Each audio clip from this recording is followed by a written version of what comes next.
Drat. No way. Mark.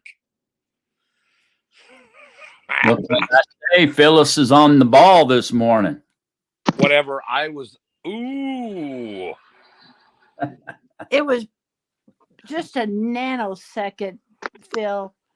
It was. It was almost a tie. We can call it a tie. Oh, I'm not tying. You won.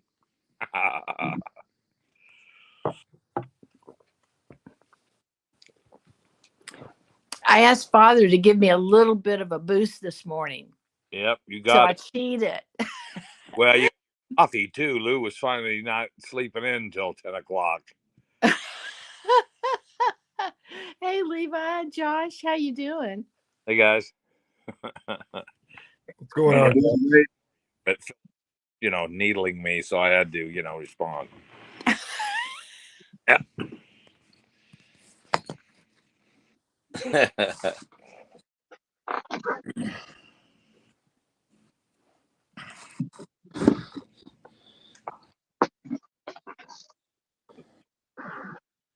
Trying to get a little snap in to extend my life further than what I heard about last night. So you know what I mean? What? Well, our length of days, that type of.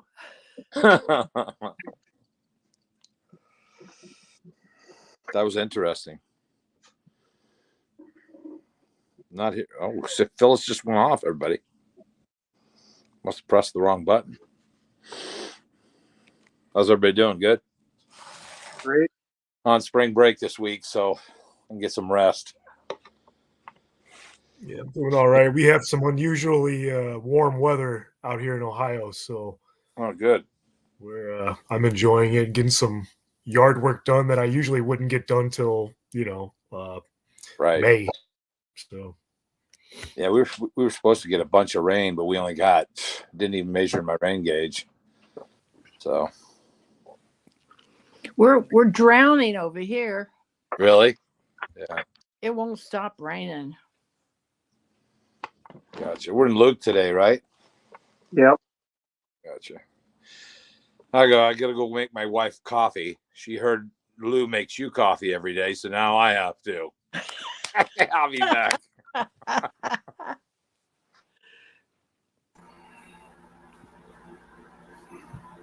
Well, we got a message from Yami and Raul.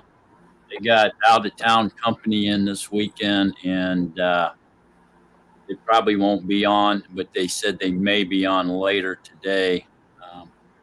But more than likely, they won't be able to make it.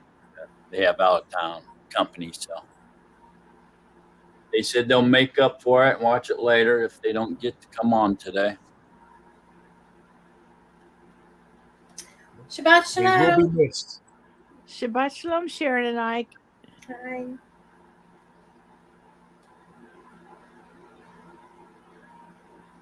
Speaking of coffee, my husband made my coffee, but I have to go press the button. I'll be right back.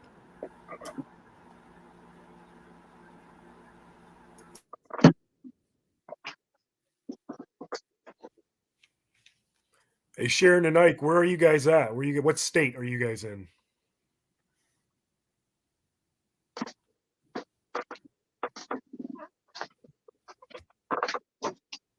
Your mic's off. We're in Virginia, Fredericksburg. It's between Washington, D.C. and Richmond, the capital of Virginia. Halfway. I know it well because I used to live in Fredericksburg. Oh, yeah, we're Spotsylvania, but Fredericksburg is like, the old town. Yeah. Yep. I remember I used to have to.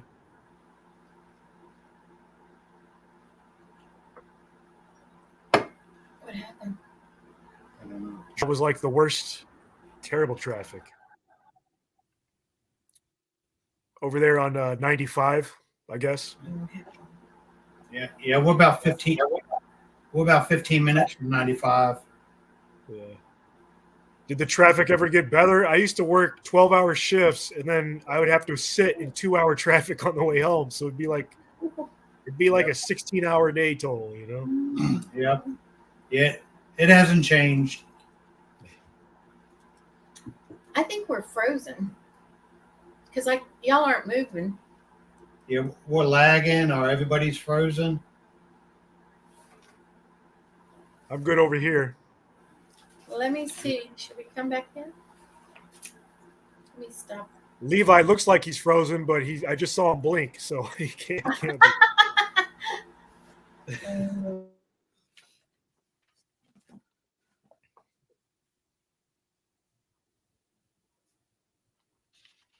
So y'all couldn't be good just a little bit. I was gone. Come on.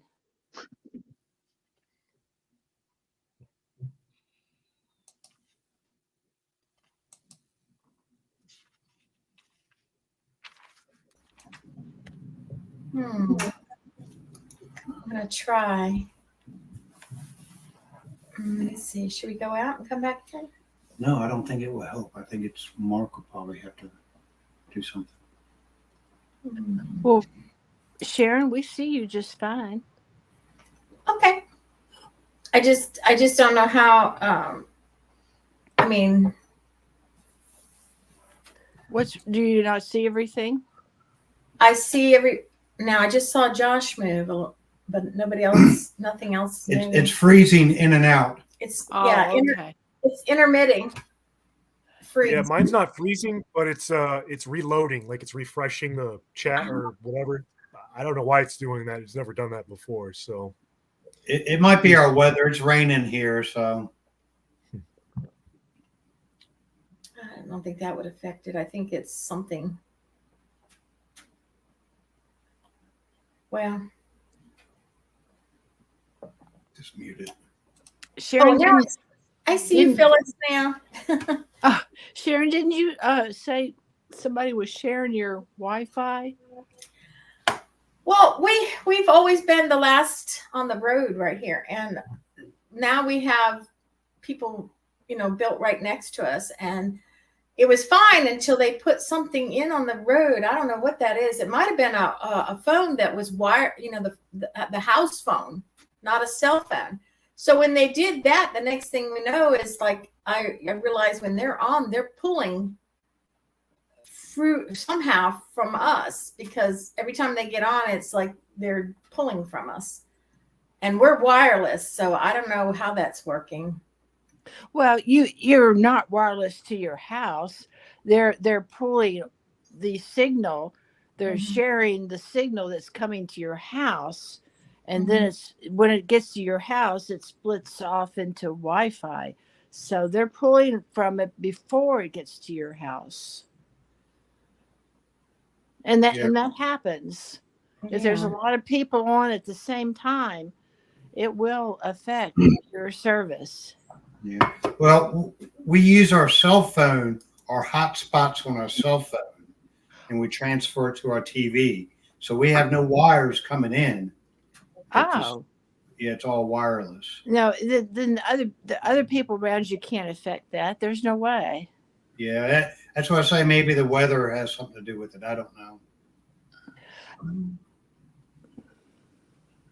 I remember about 10, 15 years ago, when the first time I ever had, I had Bluetooth in my car, so that I was using my radio in my car was playing off of my phone, right? Like it does now. But that was brand new technology back then. But whenever we would pass by like a newer vehicle, we would lose our signal. Even though it's coming off my phone, their newer technology would interfere with mine, and I would actually bump me completely off until I got away from them. I'm sure technology is different now. Have any of you, I don't like to bring in movies, but this was a while back. It was called Cell, S-E-L-L, not The Cell, but Cell. It was about cell phones, and there's this tower, and that we actually don't need the phones anymore because we're going to be the cell phone. It was really weird. And in that's that tower, that particular 5G tower, if you want to call it like that, will actually control you. and it'll be connected to you functioning and your body like the phone. No conspiracy. No, huh? No conspiracy. Well, I'm just saying, it's like it's all these because I know the cell, I don't know how they could connect. I mean, we didn't have towers before, so I'm going, what's the difference? Well, we didn't have cell phones before. That's right. There's cell phone. Well, what did I have then? But what? I had a phone in my hand. Well, they were here. We had cell towers. They were just weak. That's all.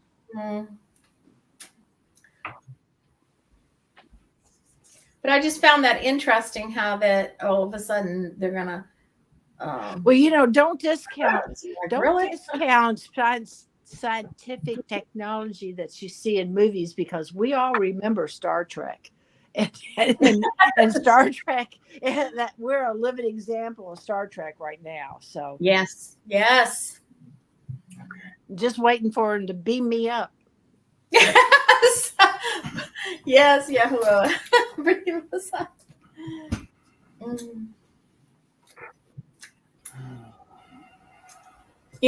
There are people.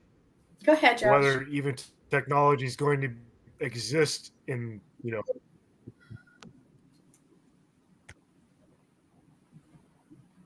What did you mean by that, Josh? Maybe I didn't hear you. You're breaking in and out, Josh. technology. You're breaking up. We can't hear you. Okay. Can you hear me now? Okay, try again. No, I was just I was just wondering if technology will even exist in God's kingdom or in Yahuwah's kingdom, I don't think we'll need it, I don't because I think we'll have all of his intelligence. Right. We'll It's good to question technology and what it's really being used for, because I don't think that stuff's going to exist, when we have our new bodies or whatever. And we think technology is used for progression of humanity, but is it truly is it truly being used for that? We don't know, and I doubt it, right? But in our heads, we think it's helping us, but I think it's held us back a lot too. It's taking something away from us as well. So, as a society, you're perfectly correct. Whether or not it's helping us, it's not so much whether it helps us. It's like, if you don't keep up, you're going to fall behind. I don't know. I can't. I have trouble keeping up.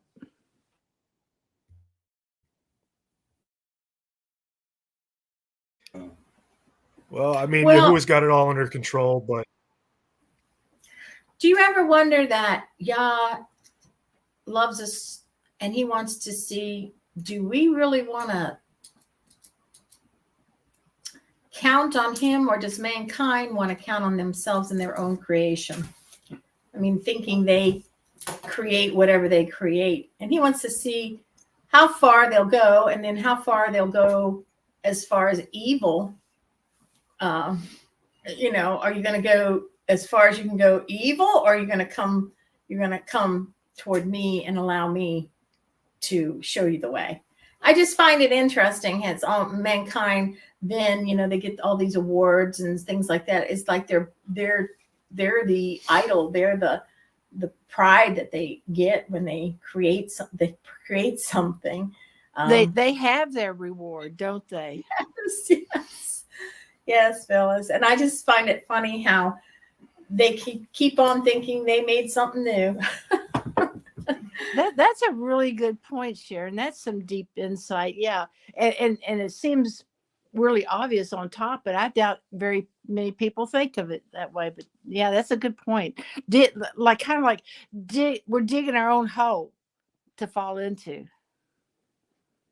In a way, it's more like Abba wants to say, okay, how much do you really have that faith and trust me and love me you know, and obey me, that all this other stuff is just not important. Everything I have given you from the very beginning, it was all that you needed.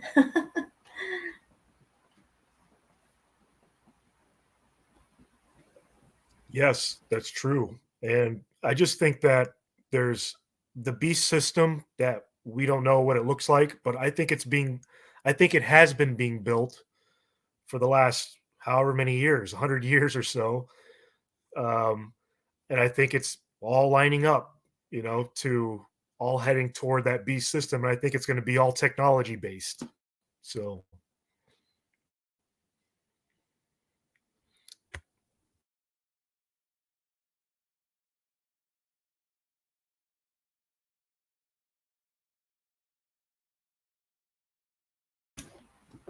Well, Okay.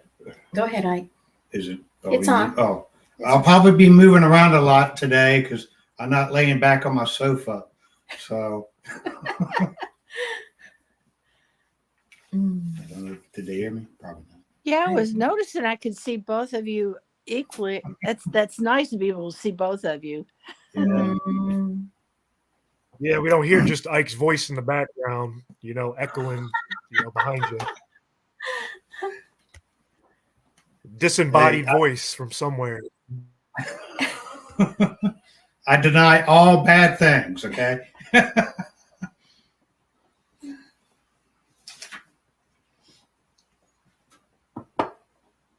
You know, if you couldn't see a person, when you go out and you meet somebody and you look at them, but you really don't know them until you start speaking to them. And therefore you take away the image and you hear the heart of the person. I love doing that and finding out who they really are. It's just so fun. This one right here is a very nice scriptures. I normally use the paper one. But yeah, this has got a lot of good information in it. There's one thing. There was one thing that we were reading in Deuteronomy 20 that's different in this one than this one, and I don't know why. This one here says about the lie. What is it? The one that says what's yours say? Deuteronomy? Not Deuteronomy. I'm sorry, Exodus. Well, it's in Deuteronomy 2:5, but what does yours say differently? Give me this a minute. What is that reference again? It says on the commandment part, it says, you do not, no, that's not it. Where is it? Oh, you do not bear a malicious witness against your neighbor. Now, in here, it says false. And I was just wondering if it was just different print or what happened. He expanded because we're trying to translate Hebrew into English. Okay. And he expanded the thought because it's not just to tell a lie, but it's to tell it maliciously, to tell a malicious lie, or to say something malicious, like even if if you saw your neighbor picking your nose, you know what, so and so picks his nose. That's a malicious, maybe a lie, maybe not, but it's malicious with the intent to hurt. And we see so much of that going on among the Natsarim, which is really disgusting to me. So finding faultness in somebody that would malicious ruin them, or what'd you say? Ruin them. Is that what it is? Like finding something that might be true but would hurt them by saying it as a lie or a falseness toward them. Yeah, because you can take the truth. Anybody can take the truth and twist it and bend it and make it sound like a completely different thing. There spin doctors can really work you over. Yeah. Yeah, we've been through that. Spin doctors. Hi, Dad. I think some of Do it. the thing with Mhm. Lou's different updated versions too. Also, Phyllis could probably attest to this. He's always learning. Lou's always still learning, and so when he finds a word that wasn't, that should have been maybe something else, like you guys are talking about. Then he goes ahead and says, oh, I was, and a lot of times he'll tell people about it. I updated this because this is why. And, so, and I think that's probably what you're finding right there. Does Lou, does he, sorry, go ahead. Go ahead, Ira. Oh, I'm just going to say, in fact, when they sent this to us, he posted some new updates that I don't think were in this.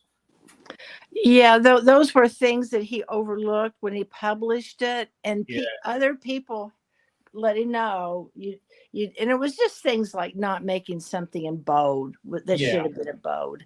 That's Yeah. mostly what's wrong with it. And no real errors he was Yeah. able to find. Yeah. What were you going to say, Tad or Josh? Somebody was going to talk.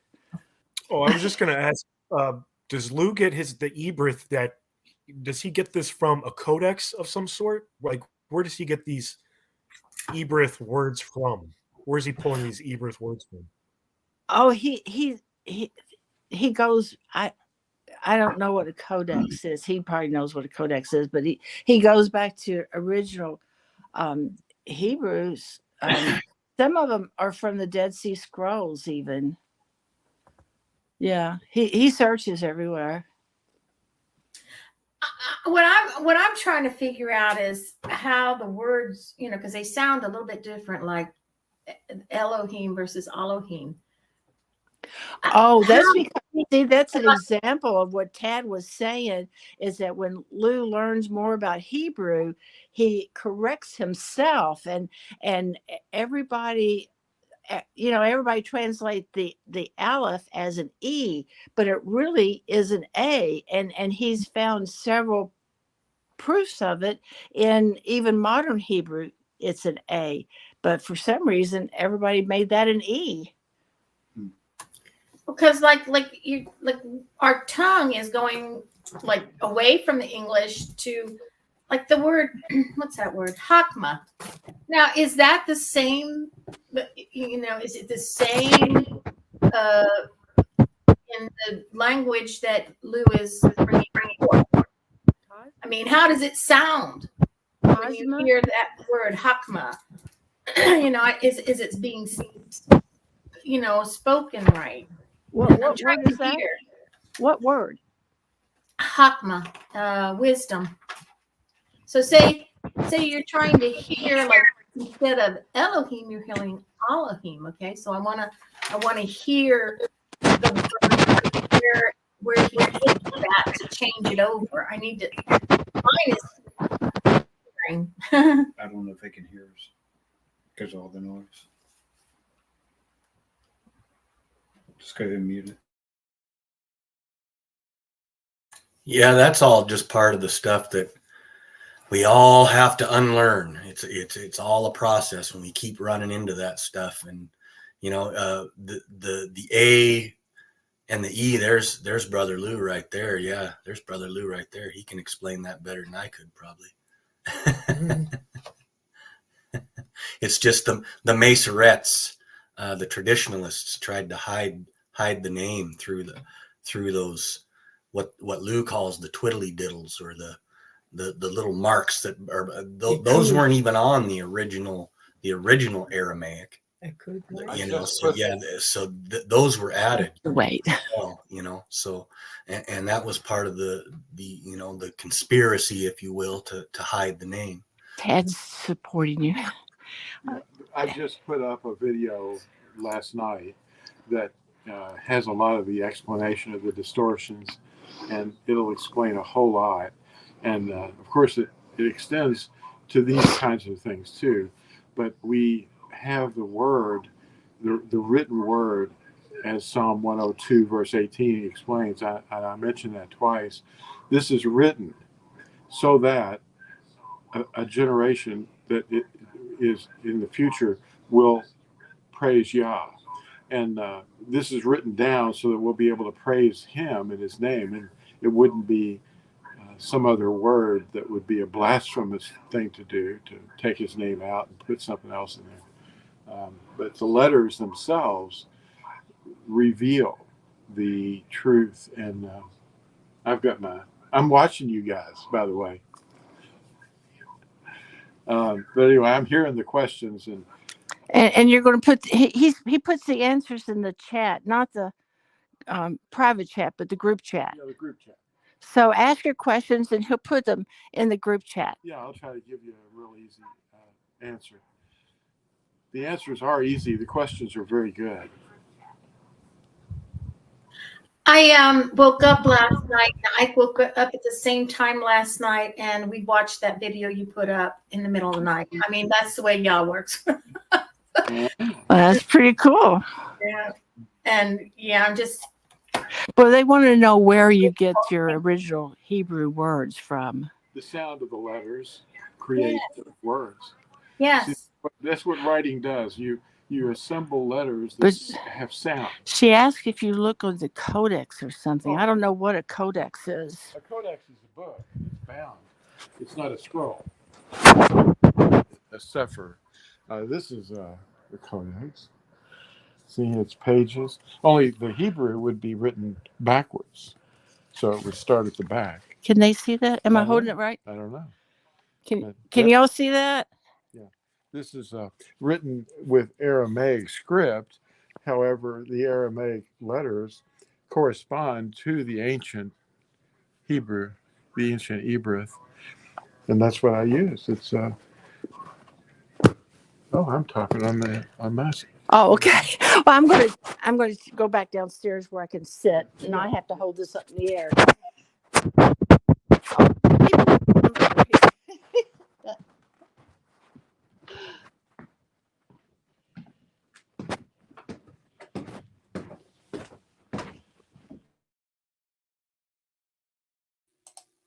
Okay, now let's get started. We got 30 people in here ready to study the book of Luke with us.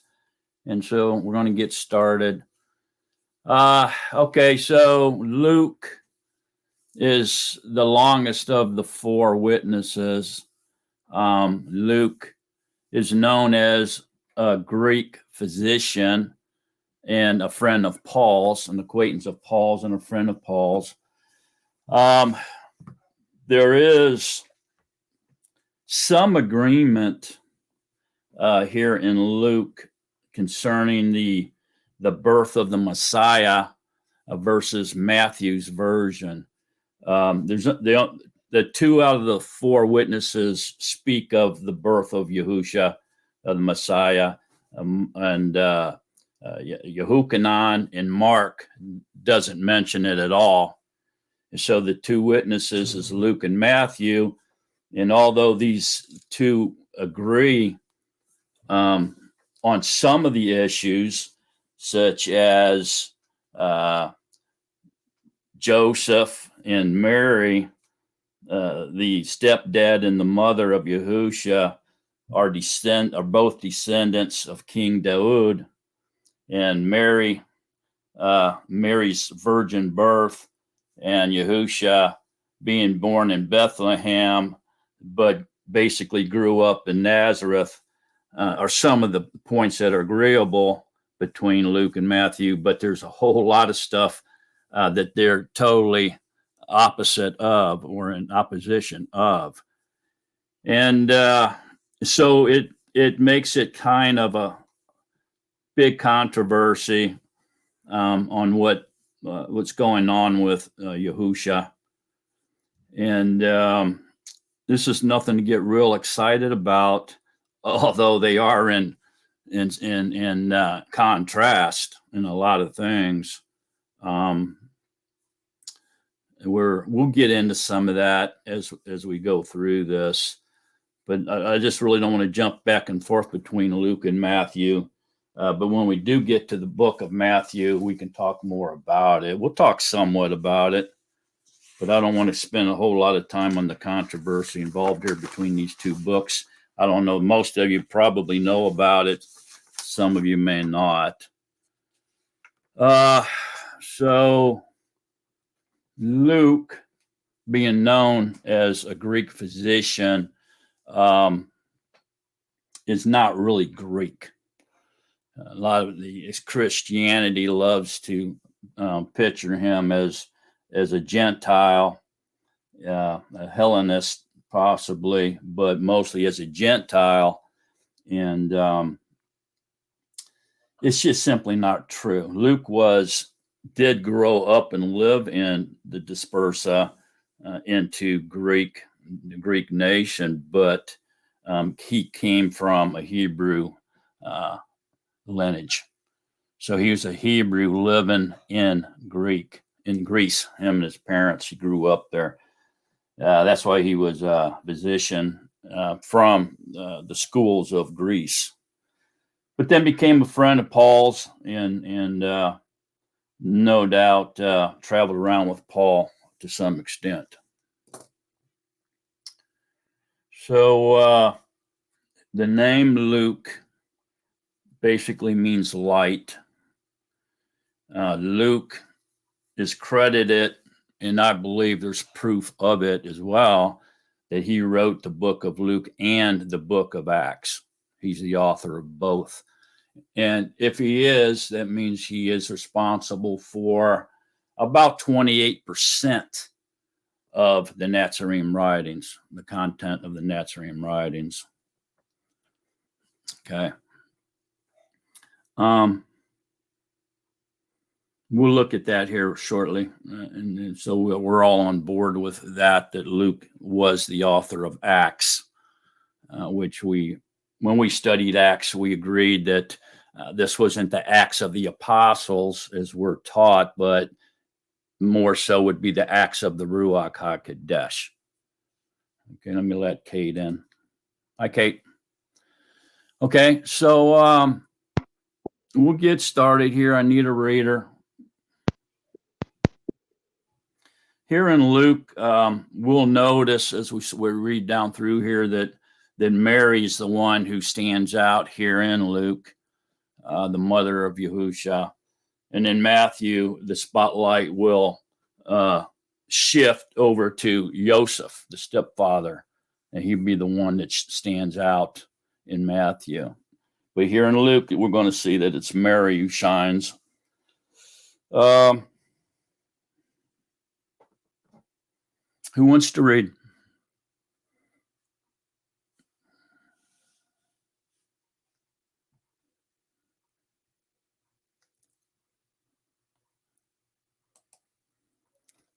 Eeny, meeny, miny, mo. Go ahead, Joshua.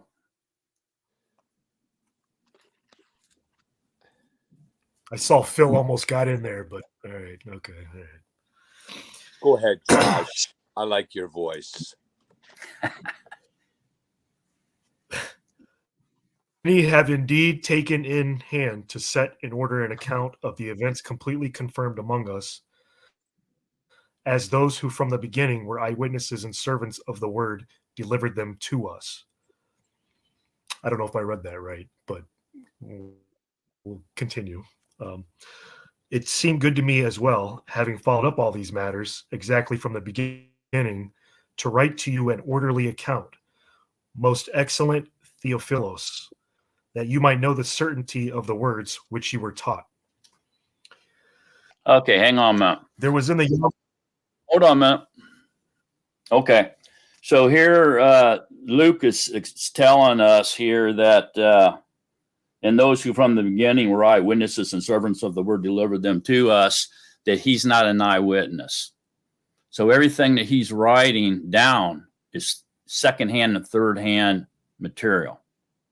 Okay, he's making it pretty clear here. He's gathering information from eyewitnesses that actually witnessed these things with their own eyes and heard it with their own ears.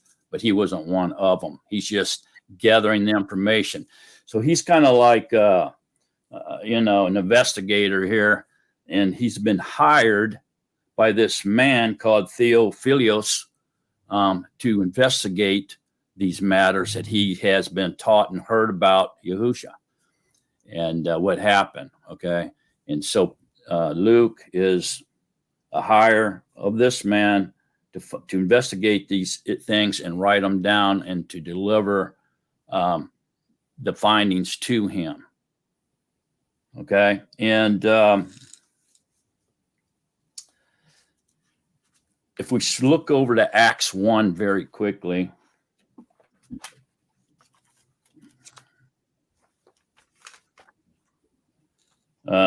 we see here in Acts 1:1, in the prior report I set forth. See, that would be the book of Luke. They call the book of Luke. It's actually a letter, a collection of data put into a letter and presented to Theophilus. Okay, and so in the prior report I set forth, Theophilus, of all that Yahusha began both to do and to teach, until the yom when he was taken up, after giving instructions through the Kadesh Ruach to the emissaries whom he had chosen, to whom he also presented himself alive, after his suffering by many infallible proofs, being seen by them for 40 yamim, speaking concerning the reign of Yahuwah.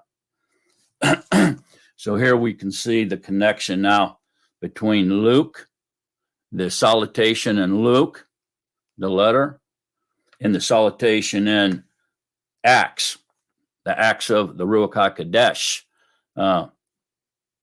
combining these two letters to one author, which would be Luke, and to be presented to Theophilus, who hired him to do this research. Is everybody seeing that? That's pretty hard proof right there. It's the same author. Go ahead, Phyllis. So he wrote Acts and Luke to, both of these were being written to Theophilus. Yes. That's what it looks like. Yes. Okay.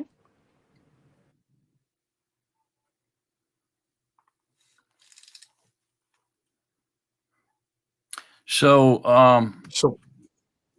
Luke, being the first letter he wrote, obviously, that he calls in Acts 1, the prior report, is what? It starts with the life of Yahusha. Okay, and he gets into Yehukanan the Immerser real heavy here. So Luke begins by exposing the two great lights, okay, and which would be Yehukanan the Immerser and Yahusha HaMashiach.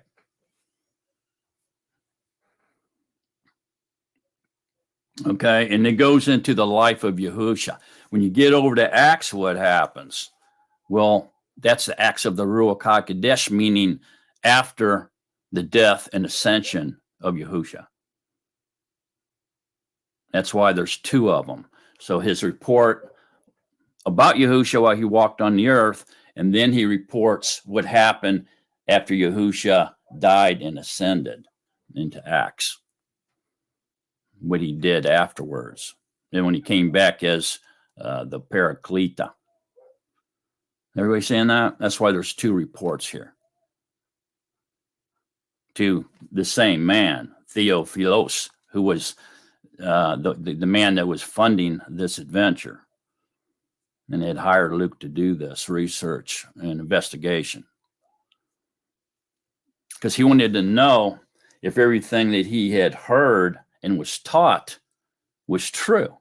And that's why he hired Luke to go out and do these reports. Everybody on board with this? Any questions, comments? Everybody understand what you're getting into here now? This ain't no eyewitness here. Go ahead, Josh.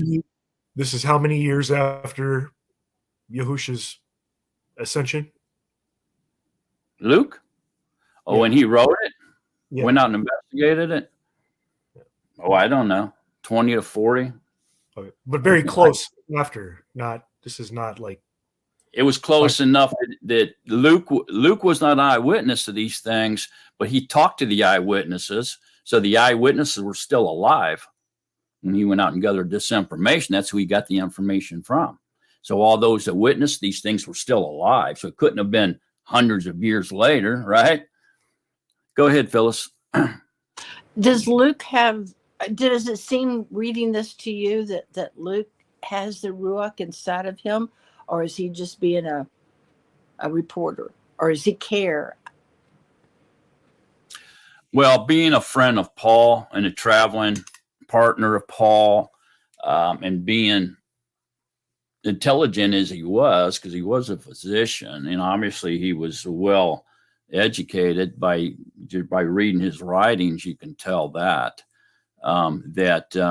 he maybe at first did not, but he definitely, I believe, entered into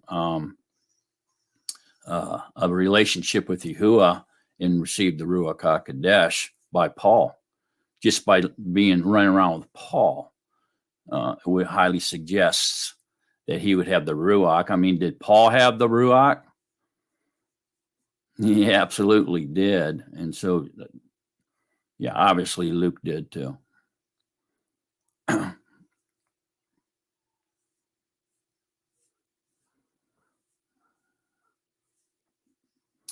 It's kind of interesting because there is no, any more writings here in this canonized list other than Matthew and Eleazar, Yehukanan, that were eyewitnesses. What happened to the other ones? Well, only one of them was in one of the Talmudim, the 12 Talmudim.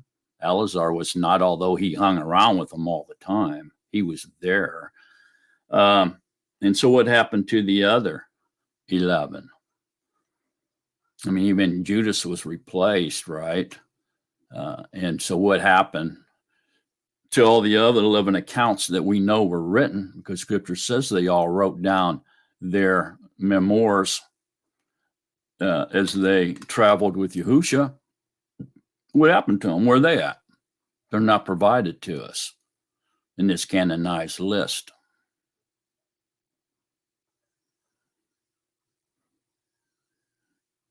Okay, so the letter that Luke wrote to this man Theophilus and Acts was gathered and intercepted and put into the canonized list. So we do have those, but not as an eyewitness.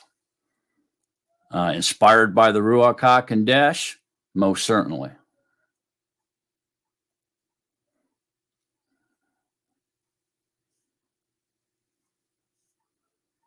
Any other questions? I don't want to get off on a tangent. I don't want to cause any stumbling here. I know we've all been taught that the Natsarim writings are scriptures and they're inspired by the Ruach.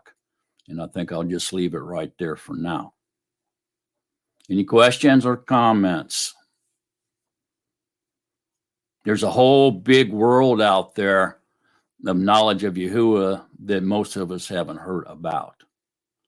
We think we know, but we really don't. And that's why we need to humble ourselves and walk in humility with Yahuwah, because Yahuwah knows. All men are liars. We think we know. We want to be the person that knows more than everybody else, but sometimes that's not true, and it backfires in our face if we're not careful. Best to be humble. Walk in humility with Yahuwah.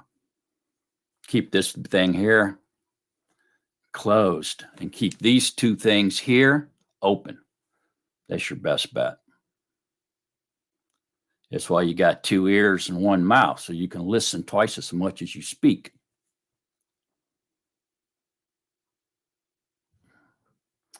Okay, let's continue on here now. Did anybody have any questions? Everybody understanding what's happening here so far? Okay. I don't know how many of you have heard this before or may not have heard it before, But as long as we're all continuing on the same page, we're doing good. All right. There was Okay. in the Yamen. Sorry. Go ahead, Josh.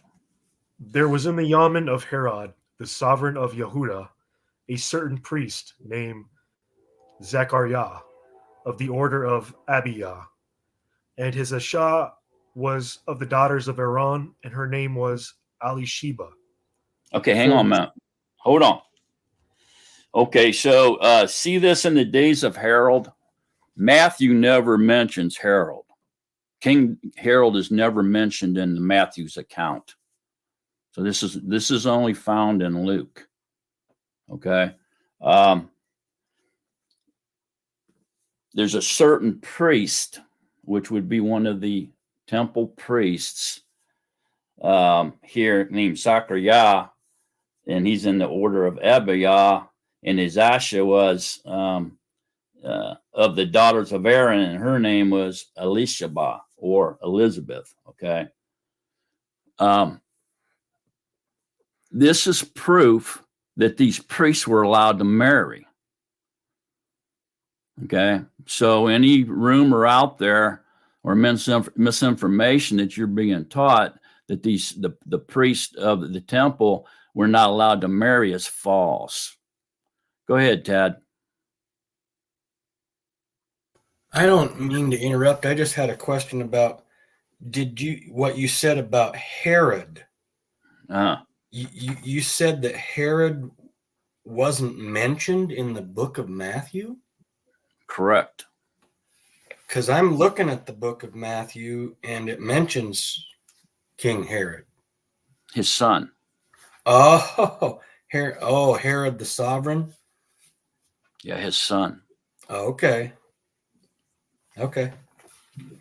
Okay, so the Magi, which were magicians or sorcerers from Babylon, King Herod, and a lot of other things are not mentioned in Matthew, okay?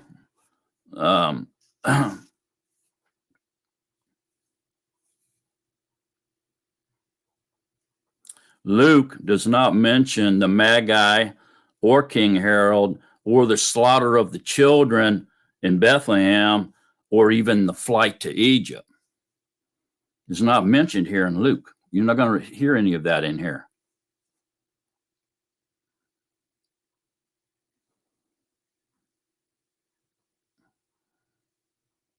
All that comes from Matthew. There's only 2 accounts. Why do you think it wasn't mentioned? I don't want to get off on a tangent. I'm just curious. Well, there's a lot of opinions about that, and of course, one of them is that Luke wasn't an eyewitness, and therefore he may not have received that information in his research and his investigations, and so he didn't write it down. Another opinion is that in Luke's opinion that information didn't matter, and so he didn't include it. As far as sending this information to the man that hired him, it was immaterial or irrelevant for his hirer, and so he didn't bother to write it down. And there's other opinions, such as it's a contradiction. They contradict each other. Of course, we're going to get that thrown out there for sure. All right.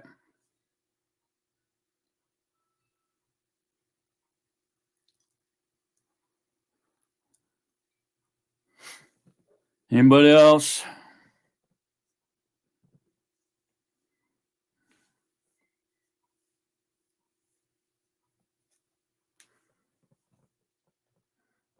Okay, Joshua.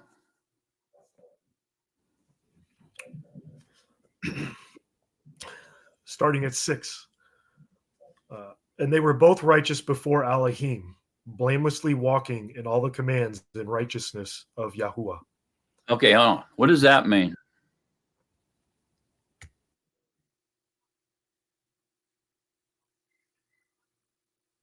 Anybody? They were following directions, Yahuwah's commands. They were following the Torah. And they were both righteous before Elohim, blamelessly walking in all the commands and righteousness of Yahuwah. Does that mean that we can have our own righteousness? Is that teaching that men can obtain their own righteousness? What's it mean then? What's it talking about?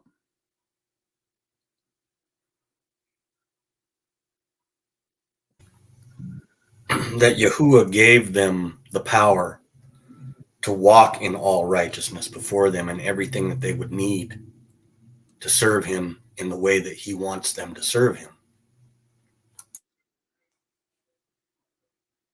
Mm-hmm. So is it possible with man to be righteous, blamelessly walking in all the commands and righteousness of Yahuwah on their own power? Or is it only possible for them to do that with the indwelling Ruach? Indwelling Ruach. No way we can do it by ourselves.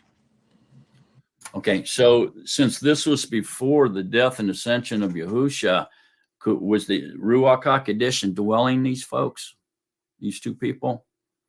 Were they being indwelled by the Ruach HaKodesh? Or did the Ruach HaKodesh, was he with them and in them? Or was he indwelling them? What's the difference? Somebody. Phyllis? I would think that he was indwelling them, because we mentioned before that you could be indwelled without water immersion. Okay, but what's the difference? There has to be a difference, right? Because the Ruach had not been given yet. So there's some kind of difference here. How can we define that difference? Go ahead, Ted. He was covering them by the covering. Yeah. And so what's the difference between these folks having the Ruach HaKodesh? Right. It's just like it says, like, remember it says, we're going to read it, that Yehukanan, even in his mother's womb, right, had the Ruach HaKodesh. Okay. So what's the difference between the everlasting covenant, where he comes in and dwells you, and the indwelling of the Ruach with these righteous people? There has to be something that sets them apart.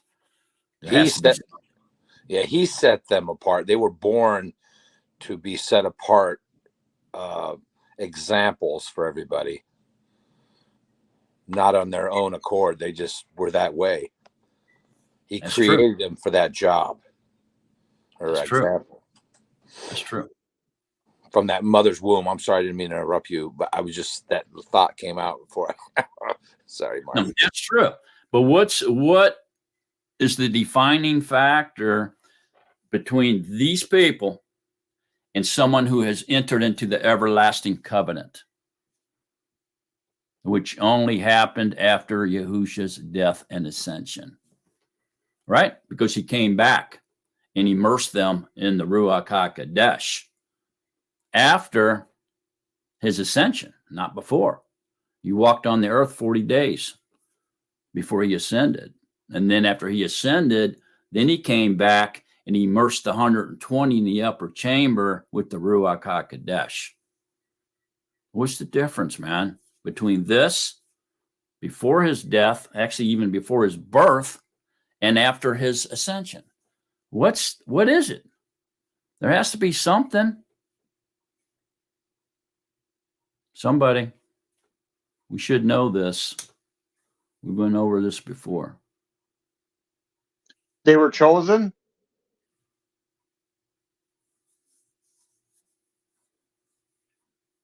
And so were these people, obviously. They were both righteous before Elohim, blamelessly walking in all the commands and righteousness of Yahuwah. They were chosen as well.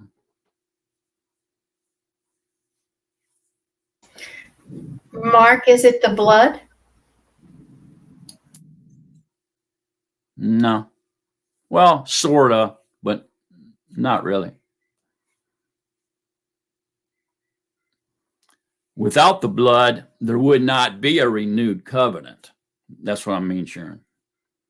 And so in a way, yes, but not really what I'm looking for.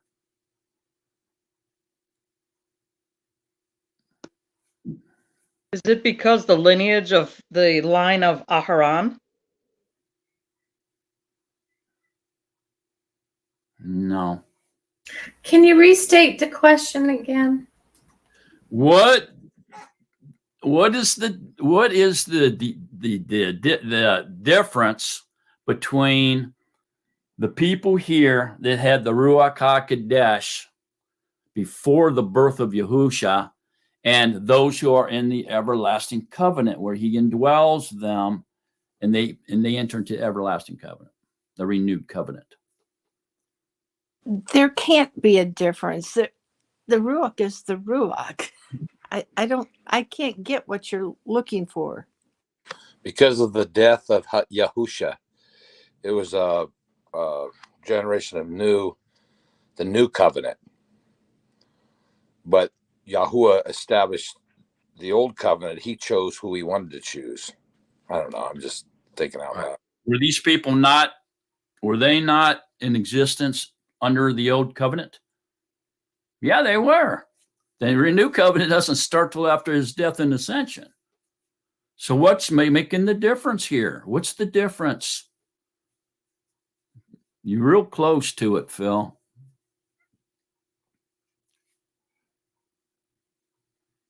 Okay.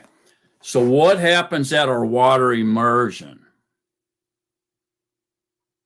What happens? Rebirth. Rebirth, right? And so at the water immersion, the old man, it dies with Yahusha. You put the old man in the grave, right? So then he comes back up out of the water and the blood, resurrected as a new creature or the rebirth, right? And then he's immersed with the Ruach HaKodesh. What happens? That didn't happen under the old covenant. They're sealed. Bam!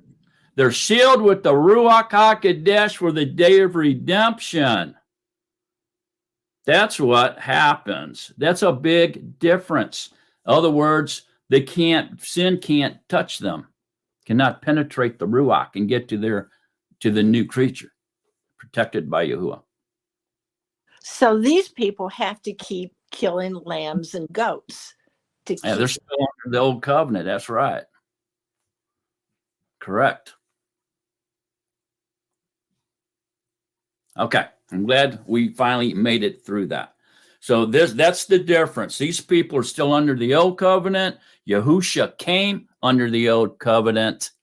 And then the people that are in the renewed covenant or the everlasting covenant is after his death and ascension are sealed with the Ruach HaKodesh for the day of redemption. So when are these guys sealed? Are they're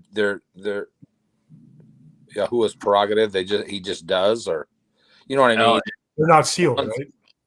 They're not sealed unless they lived beyond Yahusha's death and ascension, and then they were immersed in the name of Yahusha and entered into the renewed covenant. They lived long enough past his death and ascension to do that, then they would be sealed. But right now, at this particular moment before his birth, they are not sealed. But didn't he go to the grave to seal them? No, he ascended to seal them. Mark. See, the deliverance is not in his death. It's in his resurrection. And so he ascended in order to seal them. Go ahead, Sharon. Mark, there was John the Mercer gave the mikveh before, and then Yahusha came. So are those people that were doing the prior to Yahusha's resurrection, were they not sealed? No, they were not. They were immersed for the forgiveness of sins under the old covenant, which means it was similar to what animal blood was doing. Okay, so they confessed their sin, repented of their sin, their unintentional sin. Okay, and then so the water would cover them for a year. They were not immersed in the name of Yahusha. There's examples in scripture that re-immersion had to happen. In such case as Paul, he visited some folks and he said, have you received the Ruach HaKodesh since you were immersed? And they said, well, we don't even know anything about the Ruach HaKodesh. And so Paul says, then how were you immersed? And they said, with the immersion of Yehukanan. He said, oh, no, man, that's under the old covenant. It ain't going to work. Let's go get you re-immersed in the name of Yahusha. And then he laid hands on them and asked for the Ruach HaKodesh to seal them. And it did. They received the Ruach HaKodesh that same day. Go ahead, Joshua. So, from what I gathered, the before ascension,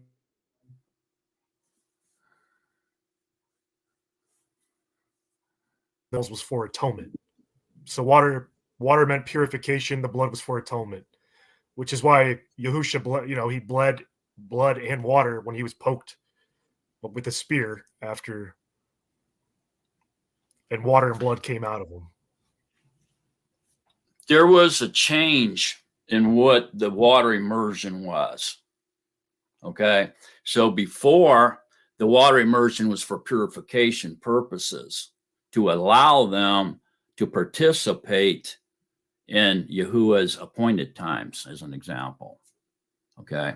Or cleansing after a woman gave birth, and different things like this. And even purification before marriage, matrimony, things like that. So it was a temporary cleansing or purification ritual. Okay. After Yahusha came, it changed. It was no longer, it was still for purification, but it changed and it became as a rebirth to allow you to be born again from the water and the blood, just like you're coming out of your mother's womb. When you were born the first time, you came out in water and blood. Your rebirth is also through water and blood, but this time you're born into the spiritual world, and your father becomes Yahuwah, who is Ruach, and so you become a child, a spiritual child. You're no longer a fleshly child. Your father is now Yahuwah. You see that? It changed. It means something else. It's not, I mean, it's not something that we look at and say, oh, well, never heard that before. No, it's happened through history. Water immersion changed its meaning several times through the history. Like what they used to do with water immersion is if a Gentile wanted to convert and become a Jew, Yehuda, they would go get water immersed, which was also depicting rebirth. Instead of being born of a Gentile, they'd be born through the water as a Yehudim, and then they would be circumcised, and they would become a citizen of the Commonwealth of Israel by doing so. That's why the Prussian were all bent out of shape when Paul was out teaching that they didn't have to be circumcised. And they're saying, oh, no, you have to be circumcised or you can't become a Yehudim. And see, the water immersion was the rebirth, and the circumcision let them into the covenant as far as the Prussian was concerned. You see, so it changed, okay, over into Yehukanan's immersion, which was for sins, intentional sins, similar to animal blood. And then it changed again when it became in the name of Yahusha, so that you could enter into the renewed covenant as a reborn creature in Yahuwah, a child of Yahuwah, a child of light, no longer of the flesh. Okay, so there was different stages in the water immersion, what it came to mean, and then what it came to mean again, and then what it became to mean again. Okay, so we can't intersect all those. They changed, meant something else as time progressed. Okay, anybody else have any questions, comments?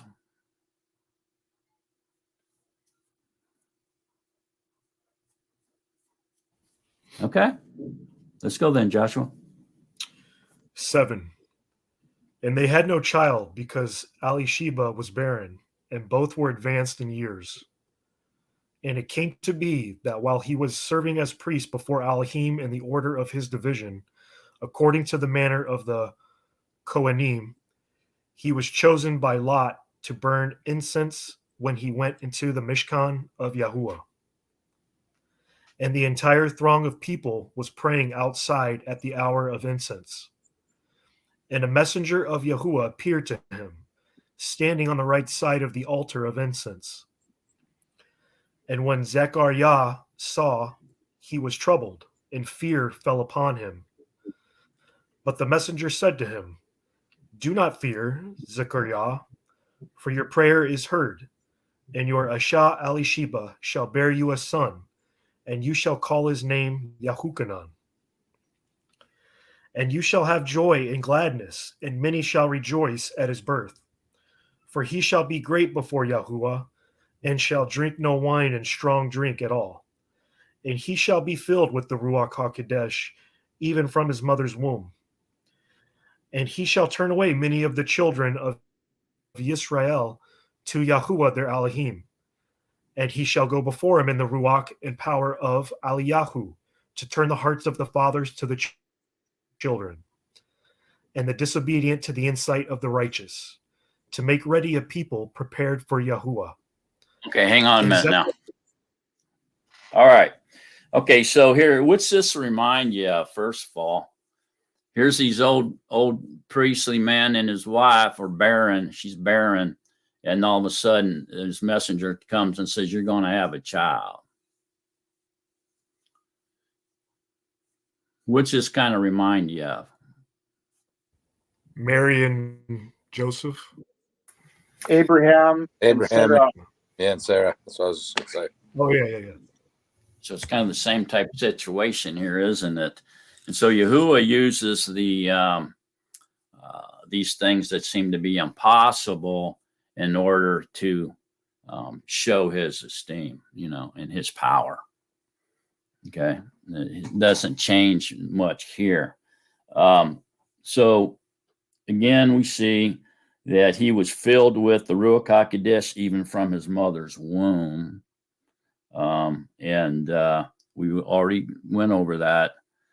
And he shall go before him, meaning Yahusha, in the Ruach and power of Eliyahu, to turn the hearts of the father to the children and the disobedient to the inside of the righteous, to make ready people prepared for Yahuwah. What's that mean? Means he's going to be a leader. He's going to be a leader of men to Yahuwah. I mean, he's going to guide them. He's going to shepherd them to him. Okay, so he's going to be a great prophet, right? Like Elijah was. Right? Matter of fact, later on, Yahusha calls Yahukanan the Immerser the greatest prophet that ever lived. There's no one was a greater prophet than him. A lot of people don't look at Yahukanan the Immerser as the greatest prophet of all time, but Yahusha said he is. Later on, we'll see that. So anyway, so this is apparently then speaking of that he's going to be a great prophet, and he will be filled with the Ruach HaKodesh, even from his mother's womb, and he will appear as just as powerful and spiritual as Elijah was when he was walking, right? So what does this mean here? To turn the hearts of the fathers to the children. What does that mean? Phil? You know, Phil? Or are you just messing with your camera? Go ahead, Phyllis. I know that was a prophecy that it says children's heart, the father's hearts will be turned towards their children in the end times, but I can't remember where it is. Okay, so that would be in Malachi 4. If we want to go there. Go to Malachi 4.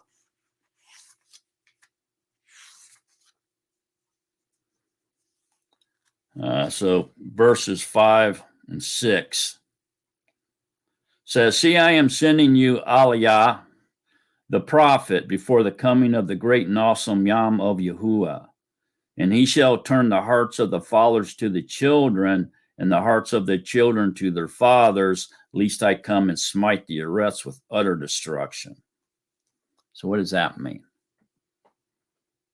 It seems like it's trying to say that he's trying to turn the hearts of the people toward Yahuwah, to be as one. I guess.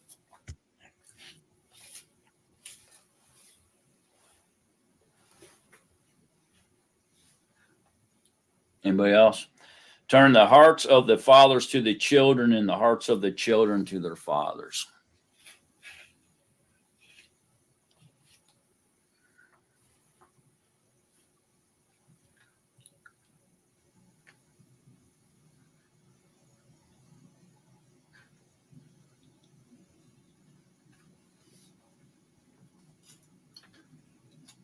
Anybody else? Go ahead, Sharon. Is it like mine to become one with the Father? Yeah, he doesn't want them to be fighting and arguing and in opposition to each other, right? He wants everybody to be, the family unit to be one in mind and, opinion and all that stuff, right? So obviously, Yahuwah doesn't like the father and the children to be in opposition of each other. He wants them to be on the same page. Joshua? I was just going to say, I don't want to backtrack too much or anything, but when he says that, for he shall be great before Yahuwah and shall drink no wine and strong drink at all. I just thought that's very interesting, that the correlation between being great and not drinking strong drink. And I don't know, it just reminded me of society and all the alcohol kind of based fun people have, and it just seems like he doesn't like that, and I think it's clear as day, that to him, he looks down upon that, and to be great for him, maybe abstain from that stuff. But Yeah. Now that's also in Matthew. Let's go ahead and look at that. I think that's a pretty good point you're bringing up there. That would be over in Matthew 11.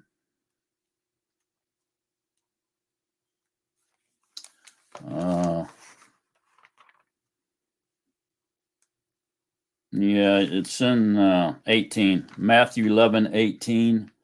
For Yehukanan came neither eating nor drinking, and they say he has a demon. The son of Adam came eating and drinking, and they say, see, a man, a glutton and a wine drinker, a friend of tax collectors and sinners.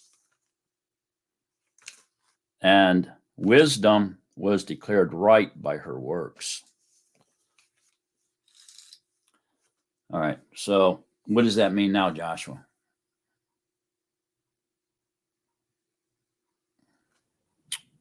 In what way? I mean, it just means that it just seems like it's I don't know.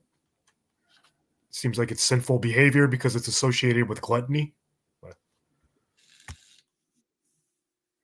For he shall be great before Yahuwah, and shall drink no wine and strong drink at all, and he shall be filled with the Ruach HaKodesh even from his mother's birth. Go ahead, Tad.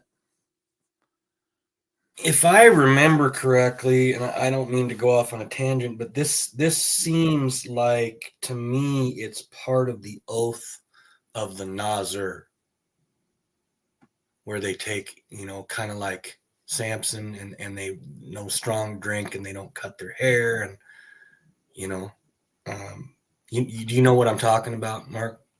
Yeah. Yeah, the oath of the Nazir. Right. But it's mentioned. It's just in that one sentence, so I can't. There's nothing else to really stand upon, but besides that, and to expand upon, besides that. So I'm not positive. So to me, this is speaking really of a direct violation of the 9th commandment. In other words, they're gonna act as malicious witnesses against Yehukanan, the same as they are going to with Yahusha, and they were false witnesses against him. They lied on the stand about him, and when we put all that together, we realize that what he's saying is they're going to be violating the 9th commandment. And when it comes to the lesser light and the greater light, these are the two great lights that were prophesied in Genesis on the 4th day to come in the 4th day. And therefore, both of these lights would have to be turned off or put away before the beginning of the 5th day. Otherwise, Yahuwah's secret prophecies would not be fulfilled in Genesis 1. In order for that to take place, they would have to face malicious witnesses who would be in direct violation of the 9th commandment. And so they would die on the 4,000th year prior to the 5th day starting. Everybody seeing that? I know that's a little bit over the top for some of us. But this had to be so Yahuwah's will would be done and his prophecy would be fulfilled. Go ahead, Phyllis. I grew up with a saying, if you do, you're damned, and if you don't, you're damned. Just like what these people are saying, the one who didn't come drinking, he had a demon. The one who did come drinking, they testified against him. It's like I was telling Sharon that there's, people can take a true report and make it malicious. Yeah, it's almost like they got the two lights confused, don't they? The greater light and the lesser light confused. They're accusing the greater light of doing what, that the greater light, they said, came drinking and eating, and what did it say that he was? Let me go back to that. I don't want to get mixed up here. You got my mind thinking overtime there, Phyllis, when you said that. I don't want to overthink this either. But 11:18, Yehukanan came neither eating nor drinking, and they said he had a demon. Well, didn't they say Yahusha had a demon? Yeah, they did. Remember that? When he healed that man, he did it through Beelzebub, the ruler of the demons. Which, when saying that, they blasphemed the Ruach HaKodesh, right? And then the son of Adam came eating and drinking. They said, see a man, a glutton and a wine drinker, a friend of tax collectors and sinners.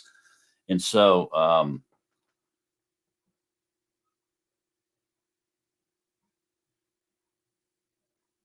this is false, malicious witnessing against him, just like when he went to trial. They brought in false witnesses to witness against him, and none of their stories held true, but they ended up killing him anyway.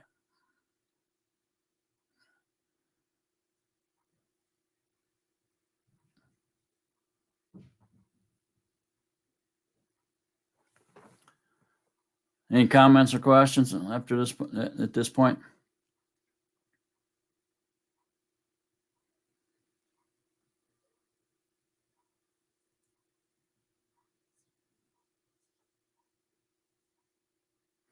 This prophecy here that Tad pointed out in 115, for he shall be great before Yahuwah and shall drink no wine and strong drink at all, is a prophecy, right? Did Yehukanan drink any wine or strong drink that anybody knows about? So this wasn't really a Nazar oath here. It was more so it was a prophecy from Yahuwah about him. See that, Tad? Okay. Just want to make sure we're all seeing that. But I understand what you're saying. But I don't think it is. I think it's just more of a prophecy, a prediction of the character of Yehukanan the Immerser by Yahuwah, which would know him, before he was even born. So obviously then Yehukanan the Immerser never drank any wine or strong drink.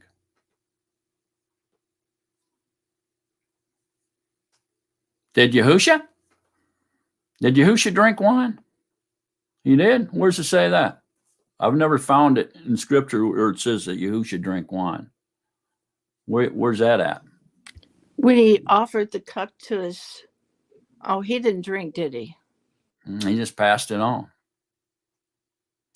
But there are passages in scripture where he was at dinner with tax collectors and sinners, and he was in the house with a house full of people overflowing to the outside, and they were in there eating. And so we could assume that Yahuwah maybe was drinking wine as he was eating in there with these folks. It really doesn't say, so it would be speculation. But knowing the culture at the time in Israel, their main dinner course was bread and wine. They drank wine.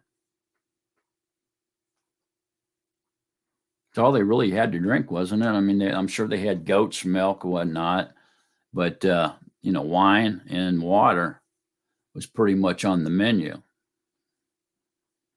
Probably the milk was more for infants and children, and it would have to be fairly fresh. I don't know how they would refrigerate it unless they kept it under a cold running water or something, or buried it in the ground or something.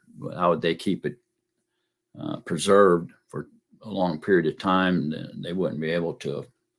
But wine and water, they could.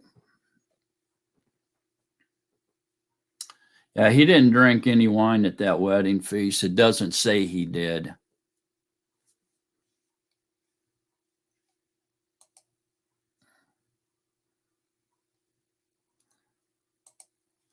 Yeah, he turned the water to wine, but it doesn't really say he drank any of the wine. That would be pure speculation as well, saying that he drank wine at the wedding feast. There's people out there teaching that Yahusha got drunk at that wedding feast. He was a drunk, and he got drunk at the wedding feast. It doesn't say he drank any wine.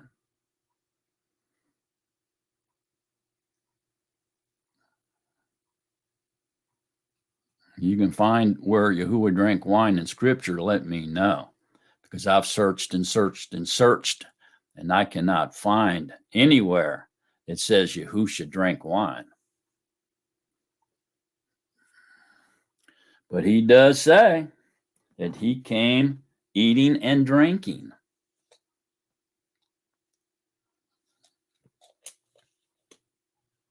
And they called him a drunkard.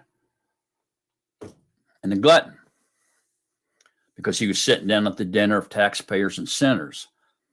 And so that can lead us toward, we could lean toward, he did drink wine because of that statement right there. But you're not going to find anywhere in Scripture that says he drank wine. If you do, let me know.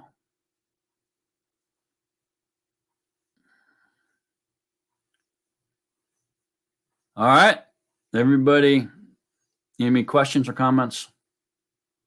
Joshua, you all right with that?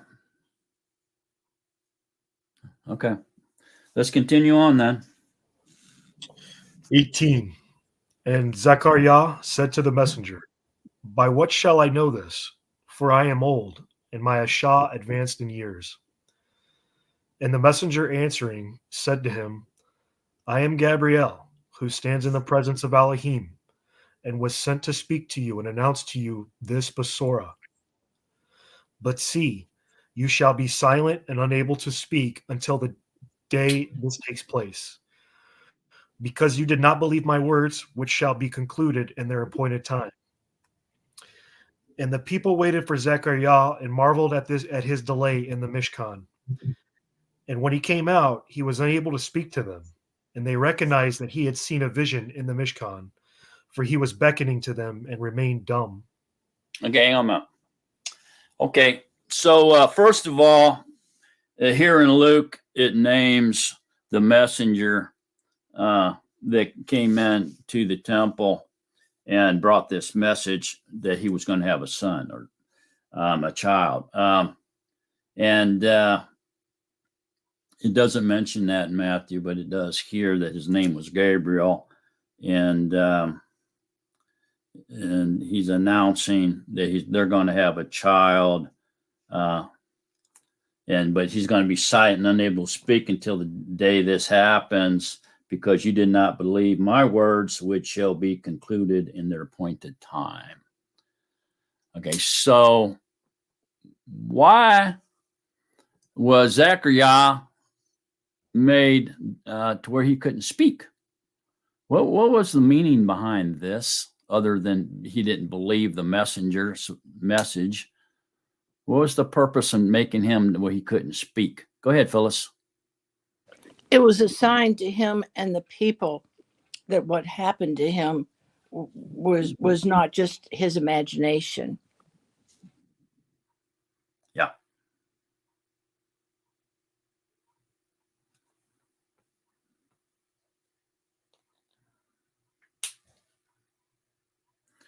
How do you suppose that these people recognized that he had seen a vision in the temple? How did they know that?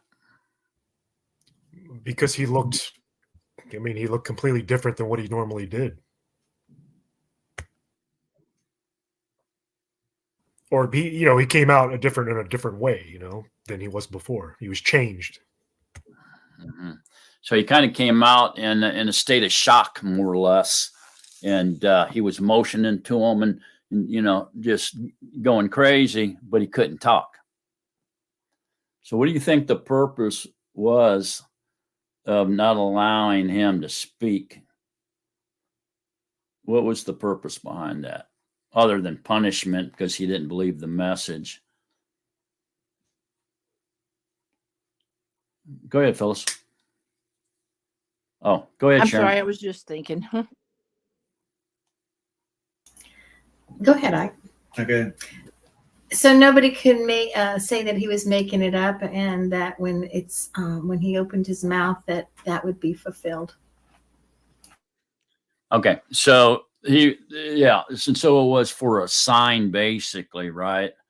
To everybody else that he would have a son, him and his wife, who were real old. She was beyond childbearing years. And so in order to verify that he had seen a messenger and had been told that his wife's going to have a son, his voice was stricken. He couldn't speak as a sign of that. kind of confirmation type deal. Right?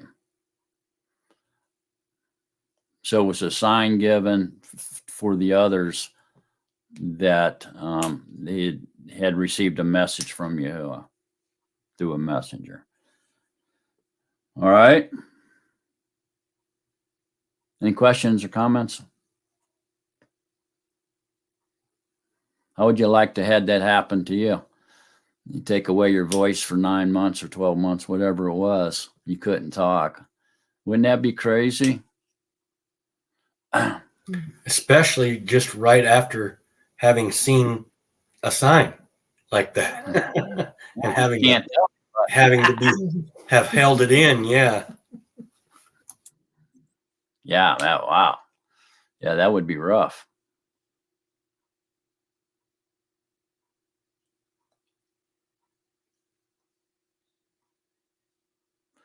Any more questions or comments? Okay, let's go ahead and go, Joshua. 23. And it came to be, as soon as the yamen of his service were completed, he went away to his house.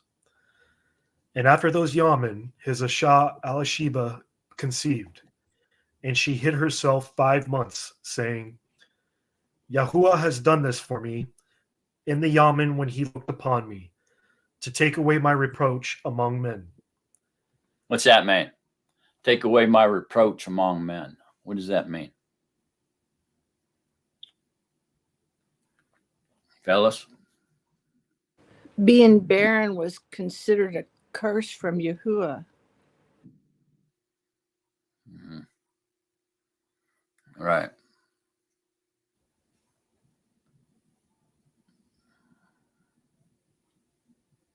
Anybody else? Sharon?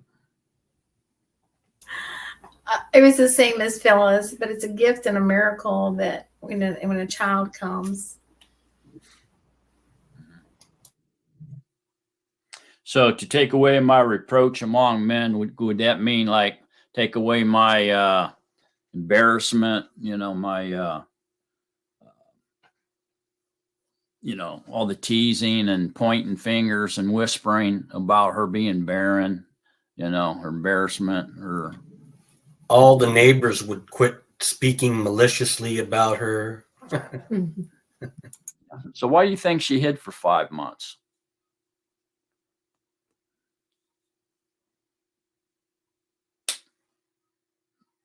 Because more than likely, because if she went out and started telling everybody she was pregnant at her old age, they'd be ridiculing her, laughing at her, and teasing her, mocking her and stuff, because everybody knew she was beyond childbearing years. So she hid herself for 5 months. In other words, she didn't tell anybody about it until she started showing. About 5 months would she not start showing? Okay. Let's continue on, Joshua. Does anybody have any questions or comments? Go ahead, Joshua. 26. And in the 6th moon, the messenger Gabriel was sent by Elohim to a city of Galil named Natsarim, to a maiden engaged to a man whose name was Yusuf, of the house of Daud. And the maiden's name was Miriam. And the messenger, coming to her, said, Greetings, favored one. The master is with you. Blessed are you among women. But she was greatly disturbed at his word, and wondered what kind of greeting this was. And the messenger said to her, Do not fear, Miriam, for you have found favor with Elohim. And see, you shall conceive in your womb, and shall give birth to a son, and call his name Yahusha. He shall be great, and shall be called the Son of the Most High. And Yahuwah Elohim shall give him the throne of his father Daud. In the sense of hang on a minute. Okay, so what does that mean? Give him the throne of his father Daud. Does that mean her father's Daud? What does that mean? The throne. What throne? It's going to be anointed. anointed as for what? The Messiah. Sharon? Go ahead, Ike. No, go ahead. Go ahead, Ike. Go ahead. That his blood is the line of Dawood.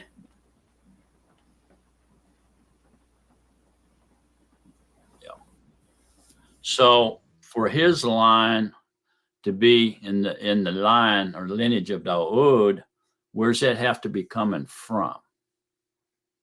Because back here it says that a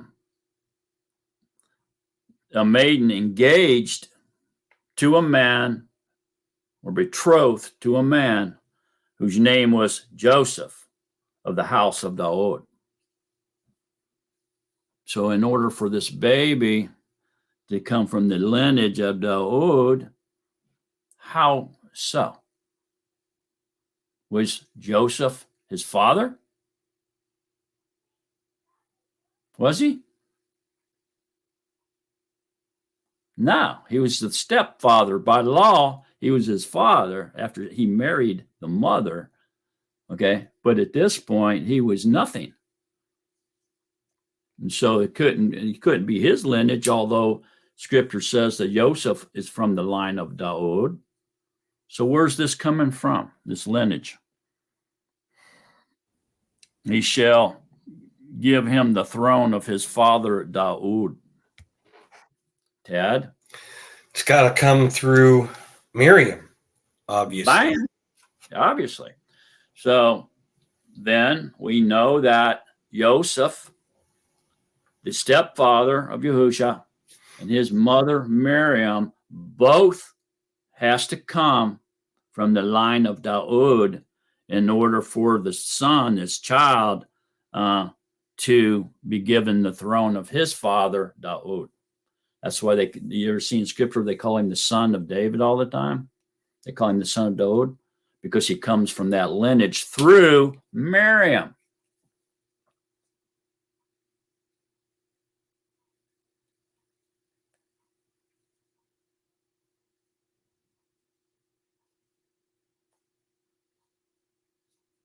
So both Miriam and Joseph come from the line or lineage of Dawood. Everybody got that? It's important. When we start getting down through here, you're going to see why that's important.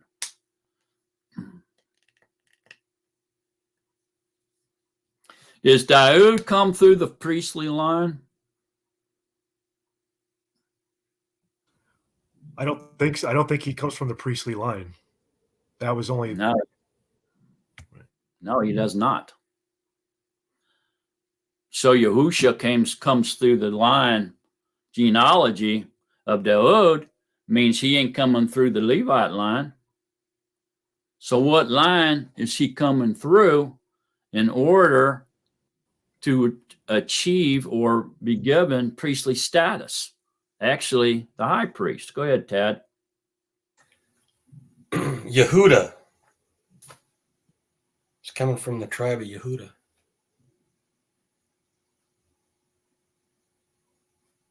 Is the tribe of Yehuda the priestly line? No, it's the Levites. So how is it Yahusha has priestly status if he doesn't come through the line of the priesthood? Sharon? I think it's Miriam's mother was part of the Levitical priest line. Is that correct? And so, What was her name? No, Mary. What was her name? I don't remember. Well, it's not. You're not going to find it in the canonized list. You have to go to the Apocrypha to find that out. So her mother's name was Anne, and the dad's name was Joseph.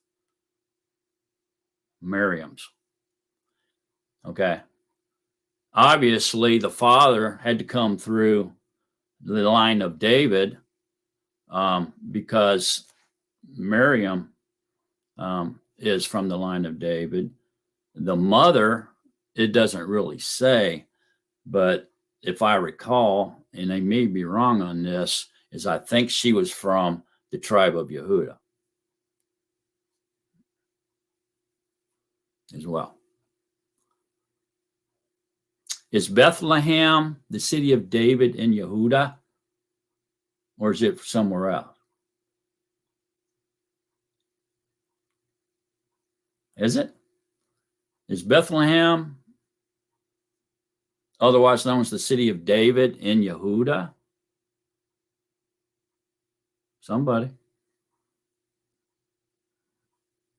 Yes, it is.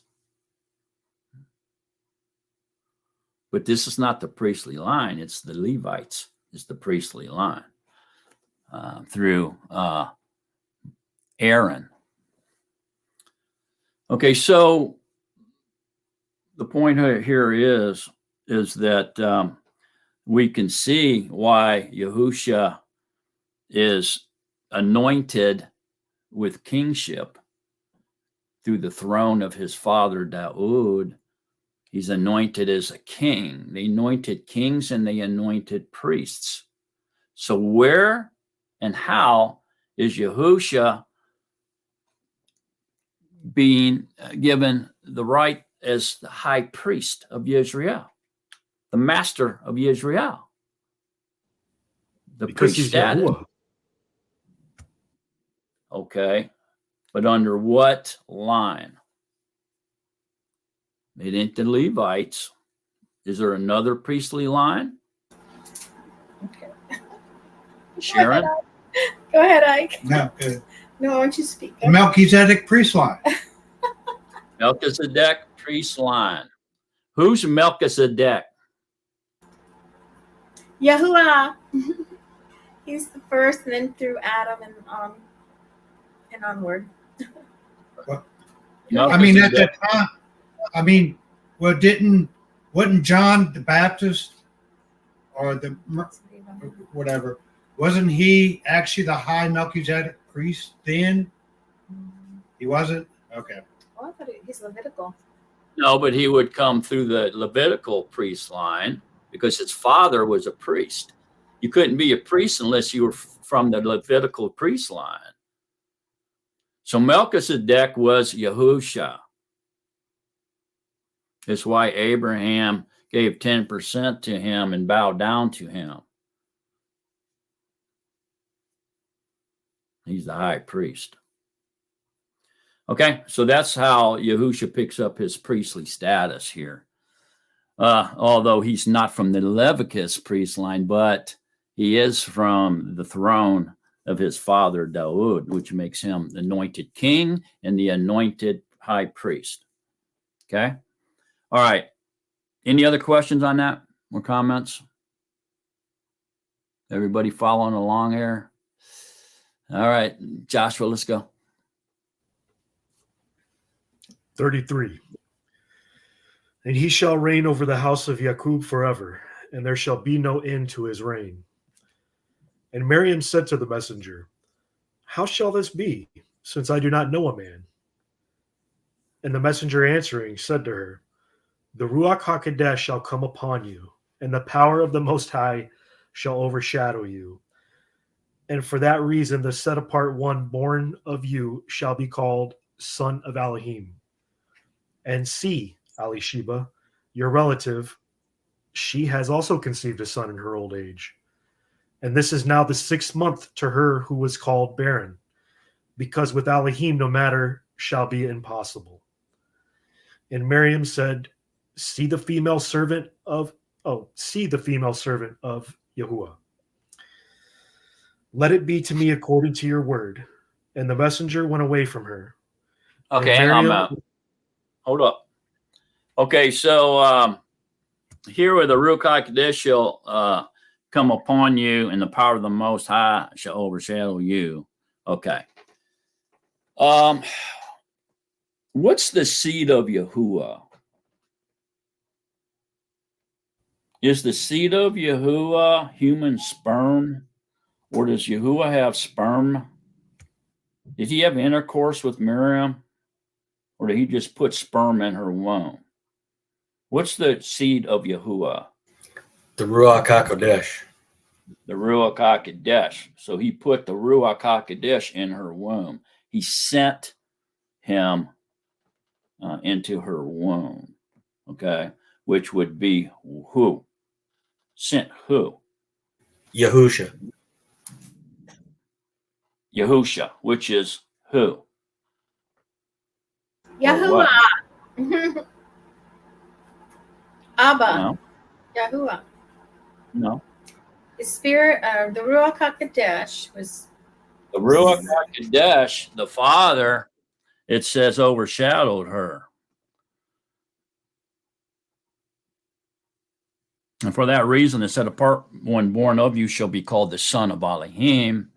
And so for the human mind, the weakness of the flesh, for the fleshly mind to understand this, we have to see it as we do human conception. So we always are trying to make Yahuwah like us, and he's not. So what did he do when he overwhelmed her? What did he do?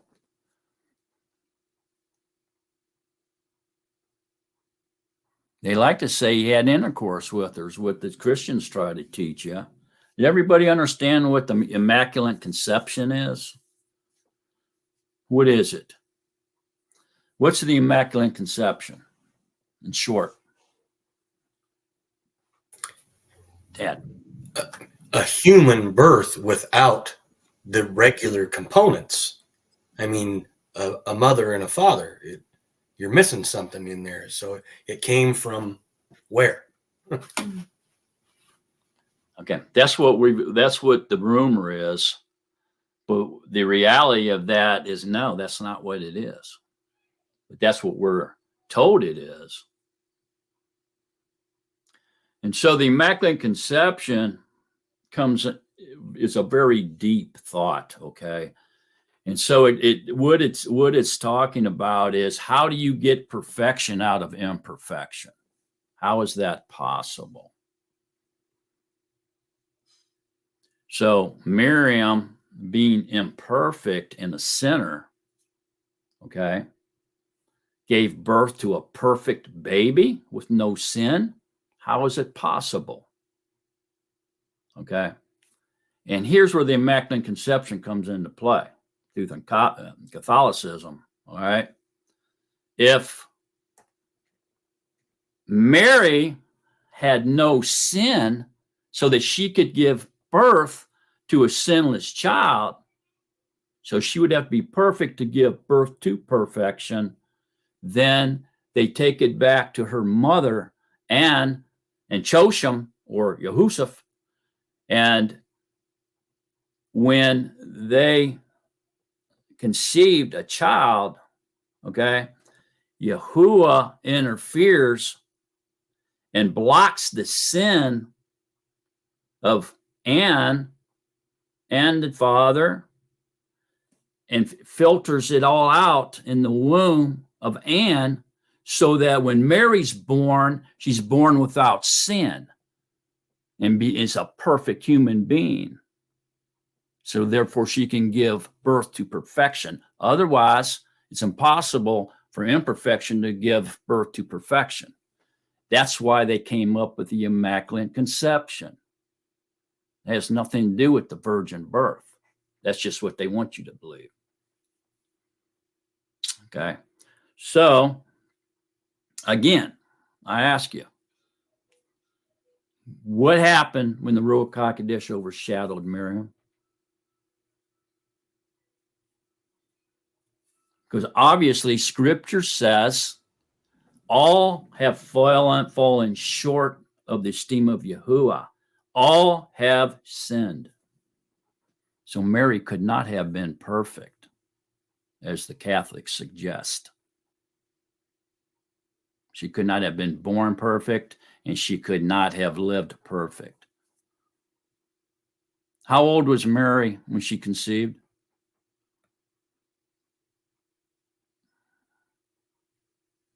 Probably about 14 years old. 14, yeah. Which means she knew what right from wrong, and whether you believe that a child or a baby is born into sin is a liar from the mother's womb and is born into sin, the original sin, through the DNA of Adam and Kua, or whether you believe children don't sin until they understand what sin is at a certain age, it doesn't matter. Miriam was beyond that. She was at least 14, maybe 15 or 16 at the most. So she was not perfect. So how do you get perfection out of imperfection? What happened when the Ruach HaKodesh overshadowed her? I think we all can agree he didn't have sexual intercourse with her, as Christianity suggests. Go ahead, Josh. I was just going to say, I just think it protected. I mean, it separated itself. It separated the sin from being able to enter, into the process. She was just she was basically a vessel, and the Ruach is, obviously overshadows any kind of sin, Okay, so that would be borrowing from the ideology of Catholicism with Miriam's mother aunt. Okay, we would be bringing that in because for a child to be conceived in the womb, it takes half of the chromosomes from the mother and half of the father, which means there's a mixture there. So how are you going to mix sin in with no sin and come out with no sin? The only way they could even come up with an answer to that was, Yahuwah filtered out all the sin from the womb. Well, he had to go beyond that, because by feeding the child with her umbilical cord for her body fluids, would sin not have traveled into the baby and contaminated the baby? Or did Yahuwah filter her body fluids before it entered into the child's umbilical cord, into the child's belly? Is this what happened? Is a way of understanding how this child cannot be affected by the sin of Mary? I'm curious to see what you say about this, because I have no idea. Well, who would he send? It says he sent, he sent, he sent, he sent, he sent, he sent, he sent, he sent, probably 100 times in Scripture. Where'd Yahusha come from? Yahuwah. In what way? Who was Yahusha before he became the incarnation or the Lamb of Yahuwah? Who was he? Did he even exist? Or did he have a beginning at the conception of being incarnated? Where'd he come from? Sharon. The word, the instructions that she had in her heart and mind, because I understood she was raised very young to work with the veils in the temple. So she had a lot of hearing and understanding of the word. So even at that time, Yah was preparing her with the Torah. Miriam? Yes. Well, I thought Miriam was from Nazareth.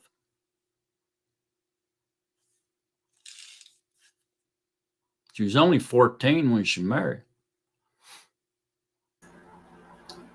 I don't understand. I'm just telling you a background of what I understood. I mean, maybe I understood wrong, but when she was 3, I understood she was in the temple and she was raised making the veils of the temple.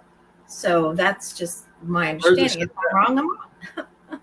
Where's that? She was learning the word of Where's this written at? I'm asking, where are you getting it from? Where's it written?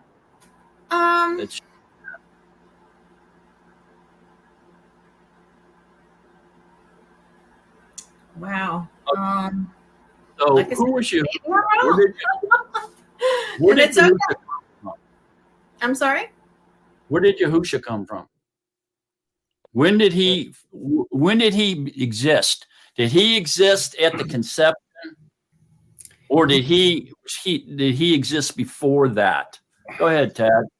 Yahuwah is the firstborn of all creation. He was the Thank very first thing that Yahuwah did when he decided to do anything. Which was what? When he create. What was his role when Yahusha? He was the firstborn of all creation. But why did he create him? He created him to rule everything, for all principalities to be under his control for everything. So there's a second God up there somewhere? No. Well, what did he make him for? What was his purpose? Why did he create him first before anything else? Intercessor for man, so man could actually intercess with their creator. In the future, yeah. But why did he make him firstborn of all creation? His embodiment. Yes, to indwell him, to embody him. He is his body of light, and he created all things through him. So if Yahusha was the word, the body of Yahusha, of Yahuwah, that he created everything through, he was a spiritual body, a body of light. Okay. When the Ruach HaKodesh overshadowed Miriam, what did he do with his body of light?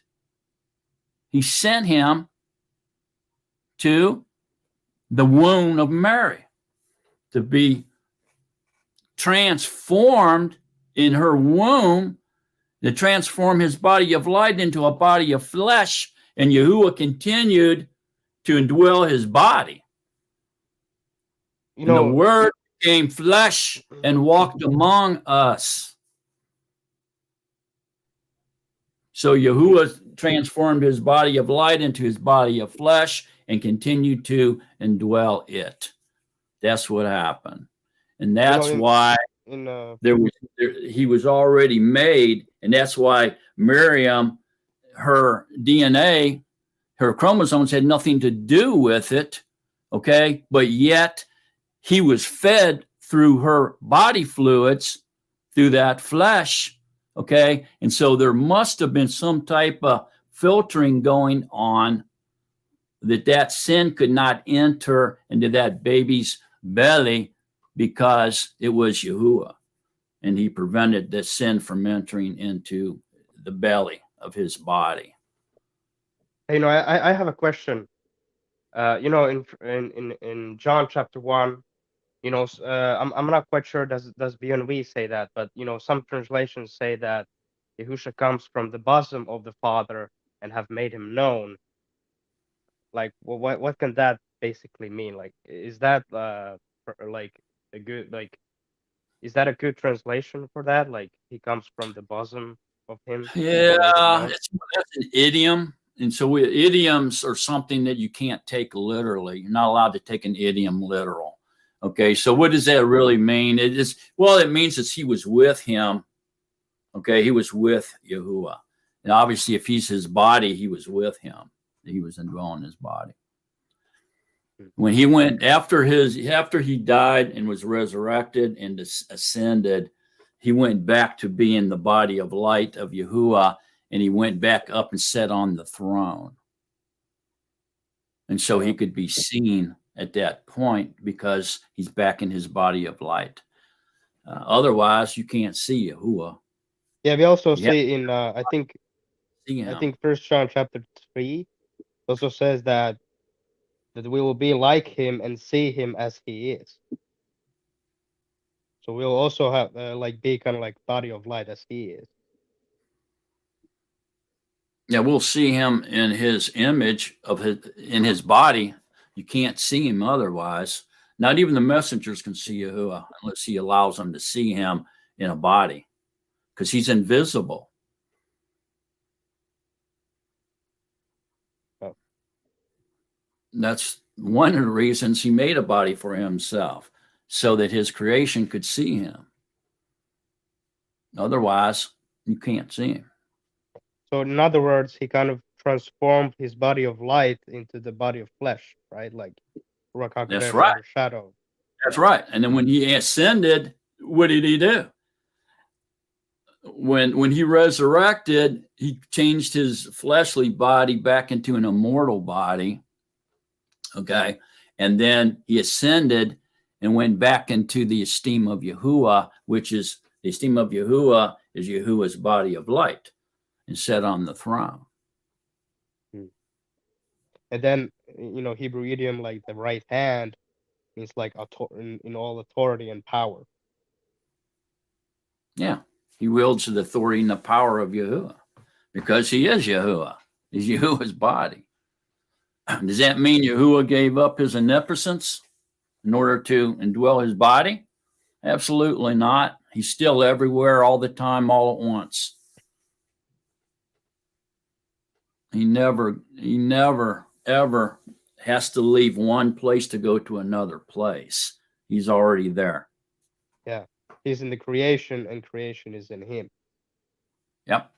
Because basically, without him, then everything would kind of be desolate. Because he sustains his creation, gives life to all flesh and all that.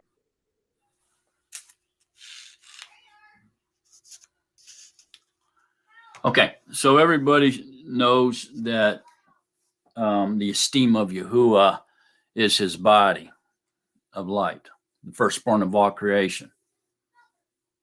Does everybody know that? Is there anybody that doesn't understand that? Anybody at all? If you don't, we'll go into it. If you get it, I don't want to spend time on that tangent, but yeah, he's the image of Yahuwah. Yeah. He's the exact representation of Yahuwah. All right. Anybody at all got any questions or comments on this? Okay. Let's go ahead and go, Joshua. 39. And Miriam arose in those Yamin and went into the hill country with haste, to a city of Yehuda, and entered into the house of Zachariah, and greeted Elisheba. And it came to be, when Elisheba heard the greeting of Miriam, that the baby leaped in her womb.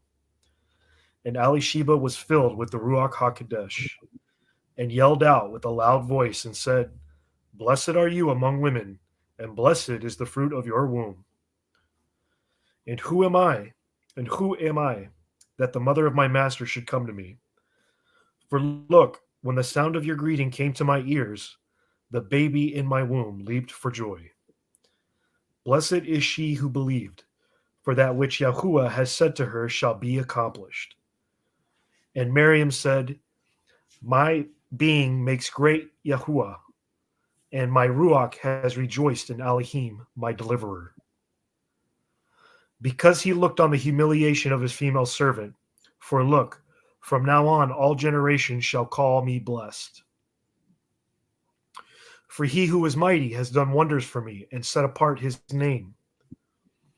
And his compassion is from generation to generation to those who fear him.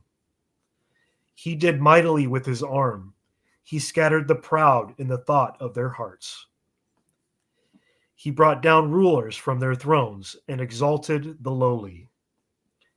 He has filled the hungry with good, and the rich he has sent away empty.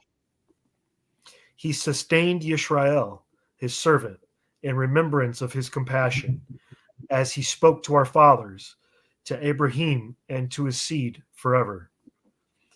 And Miriam stayed with her about 3 months and returned to her home. And the time was concluded for Elisheba to give birth, and she bore a son. And her neighbors and relatives heard how Yahuwah had shown great compassion to her, and they rejoiced with her. And it came to be on the 8th day that they came to circumcise the child. And they were calling him by name of his father, Zachariah. And his mother answering said, Not so, but he shall be called Yahuchanan. And they said to her, There is no one among your relatives who is called by this name. Then they motioned to his father what he would like him to be called. And having asked for a writing tablet, he wrote, saying, Yahuchanan is his name. And they all marveled. And at once his mouth was opened and his tongue loosed, and he was speaking, praising Elohim. And fear came on all those dwelling around them, and all these matters were spoken of in all the hill country of Yehuda. And all who heard them kept them in their hearts, saying, What then shall this child be? And the hand of Yahuwah was with him. And Zachariah his father was filled with the Ruach HaKodesh and prophesied, saying, Blessed be Yahuwah Elohim of Yisrael, for he did look upon and worked redemption for his people, and has raised up a horn of deliverance for us in the house of his servant Daud, as he spoke by the mouth of his Kodesh prophets from of old. Deliverance from our enemies and from the hand of all those hating us, to show compassion toward our fathers, and to remember his set-apart covenant, an oath which he swore to our father Abraham, to give to us, being delivered from the hand of our enemies, to serve him without fear, in set apartness and righteousness, before him all the yamin of our life. Okay, hang on a minute. Okay, so what does this mean up here in verse 69? And has raised up a horn of deliverance for us in the house of his servant Daud. What's that mean? Horn of deliverance. Go ahead, Phyllis. That Yahusha was going to be their deliverer. So horn of deliverance is talking about Yahusha, right? Not Yahuchanan the immerser.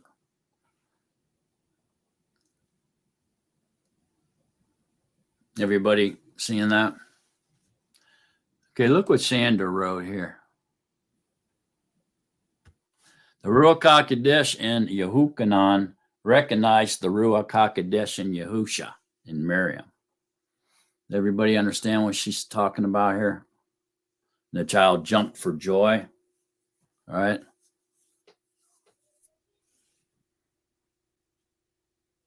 Was that also like the Ruach HaKodesh kind of indwelling in Yahuchanan, and so the Ruach HaKodesh, recognized, the Ruach HaKodesh in Yahusha. Right. That makes more sense than a little baby recognizing, a little fleshly baby recognizing Yahusha in the mother's belly and jumping for joy, right? So was the Ruach recognizing the Ruach, right? So that's a good point, Sandra. Really good point. So the testimony of Yahusha is the Ruach of prophecy. So then Zachariah here, the father of Yahuchanan the immerser, where was he getting this prophecy from? Was it his gift given to him by Yahuwah that he was able to prophesy like this? Or where did it come from? It came from the Ruach. All right. The Ruach HaKodesh was prophesying through Zachariah, right? Go ahead, Josh. Well, I was just going to ask, was it Yahuchanan in the womb, kind of like, was it because he was in close proximity to the Ruach HaKodesh, or was he indwelled with the Ruach HaKodesh?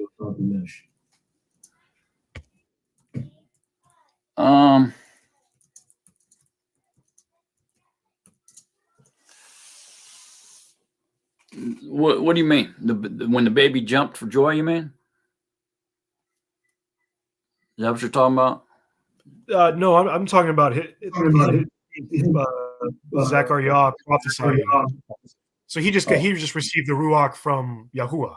Is what you to prophesize that? Oh yeah. It says, and Zachariah, his father, was filled with the Ruach HaKodesh and prophesied. Yeah. Look at 2 Peter. Go to 2 Peter, Josh.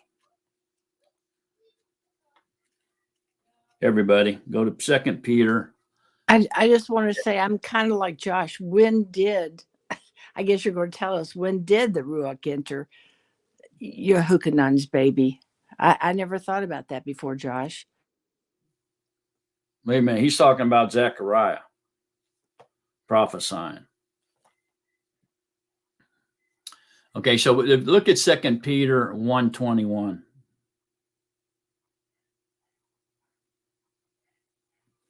So it says, for prophecy never came by the desire of man, but men of Elohim spoke, being moved by the Ruach HaKodesh. So no prophecy ever was produced by the will of a man, okay? All prophecy is spoken through the man by the Ruach HaKodesh indwelling them. Was that actually like Hebrews 1, like Yahuwah having of old spoken in many times in many portions by the prophets? Is that what it is? Because he spoke by the prophets by his Ruach. Okay. That's right. That's right. Yeah, it makes and sense. So when you hear them speak, but you hear them in their normal voice. So you can recognize and say Phil was prophesying, we wouldn't hear a different voice coming out of Phil. We would hear Phil's voice, even though it was the Ruach HaKodesh doing the prophesying. You see what I'm saying? Go ahead, Ted. And it seems to me like if you were one of his chosen that he chose from before the foundations of the world, that you might not hear Phil's voice either. You might just hear Yahusha, because he says, my children hear my voice. Does that make sense at all? I would say maybe more, not so much the tone, okay, but the acknowledging that you're actually hearing the Ruach speak, and by discernment, It's like, that ain't Phil saying that, man. That's the Ruach, but yet you're hearing the tone of Phil's voice. The voice recognition still belongs to Phil, but you are understanding that the message isn't from Phil; it's coming straight from Yahusha. And you're recognizing that you're hearing a prophecy. Is a man never no prophecy ever came from the will of a man, out of a man's heart or mind. It was always given by the Ruach, the speaking of the Ruach and dwelling the man. We just read that. 2 Peter 1:21.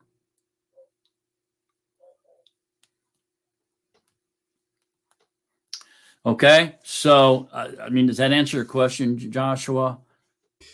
Yeah, it was a bad question by me, but basically I was just asking if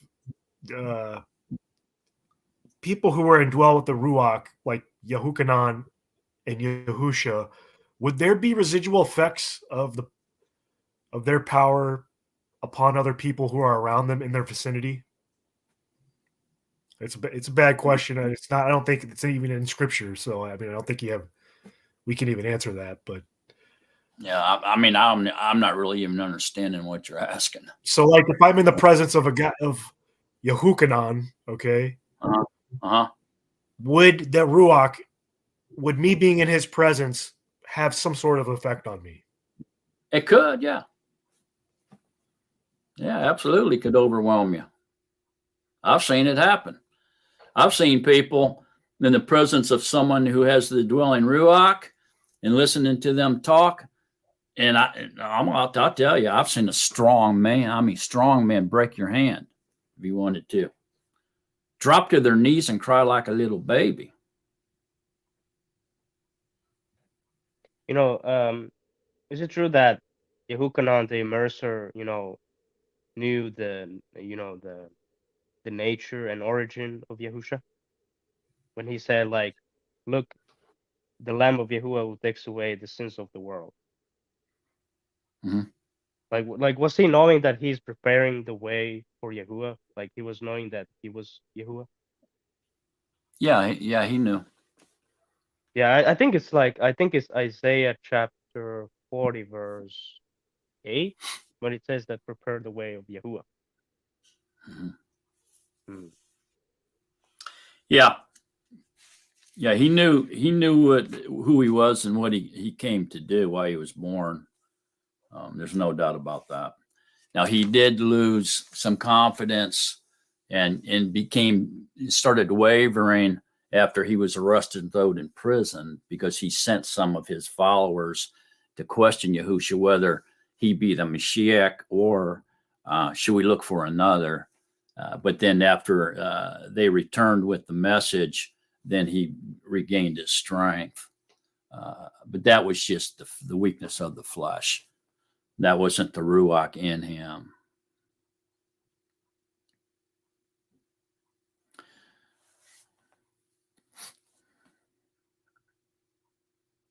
Any more questions or comments? One I want to point out is, Yahusha's origin. If we go to, I think it's Micah chapter 5, verse 2, that his origin is from of old, from everlasting. That's right. So that's one good, what could point to, point out to, to some people who are doubting or who doesn't really know Yahusha's origin or where he comes from. Yeah, that's right, Draz. I mean, Scripture's full of evidence that Yahusha pre-existed the incarnation. Matter of fact, he was the firstborn of all creation. And the Lamb was slain before the foundations of the earth. Okay. And John 1 is very clear that all things were created by him. So he had to exist. If he created everything, everything was created through him, he had to exist. Okay. Yet we know that Yahuwah created all things. But, of course, some people think that there was another Elohim, or they say that he's figuratively Yahuwah or whatever. Some people have this nonsense type of mindset that he's figuratively as Yahuwah, or he's kind of like his representation, but not literally as him. I don't know. It makes no sense. They kind of say that there's another Elohim, but I mean, their opinions don't really matter, right? I mean, Scripture is clear. It don't matter. There's a lot of confused people out there. You know what I'm saying? Unfortunately, you can't sit down with them, definitely with one setting, and clear up their the pollution in their minds. Some people even say that Yahuwah is dead.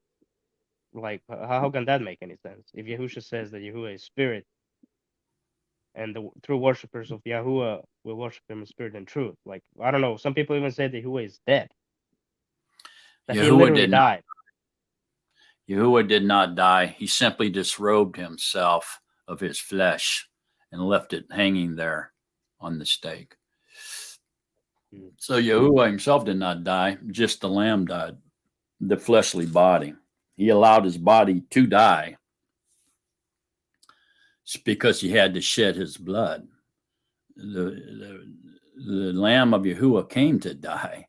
He had to, in order to shed the blood of the Ruach HaKodesh, he had to have blood to shed. And so that's why he became flesh.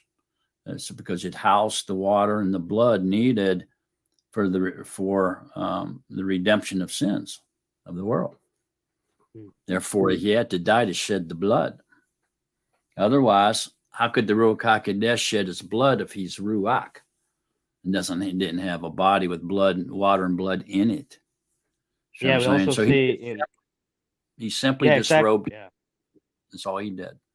Yeah, we also see in Ibrahim, or Hebrews chapter 9, verse 14, that through his everlasting spirit he redeemed us by his everlasting spirit, or through, I think it says, through his everlasting spirit.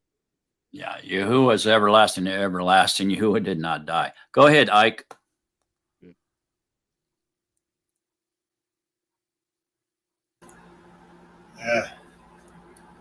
Okay, this might not be pertaining to the subject, but I've always wondered it. After the 7,000 years, after it's all said and done, we're all in our spiritual bodies. Will there be a need for Yahusha anymore?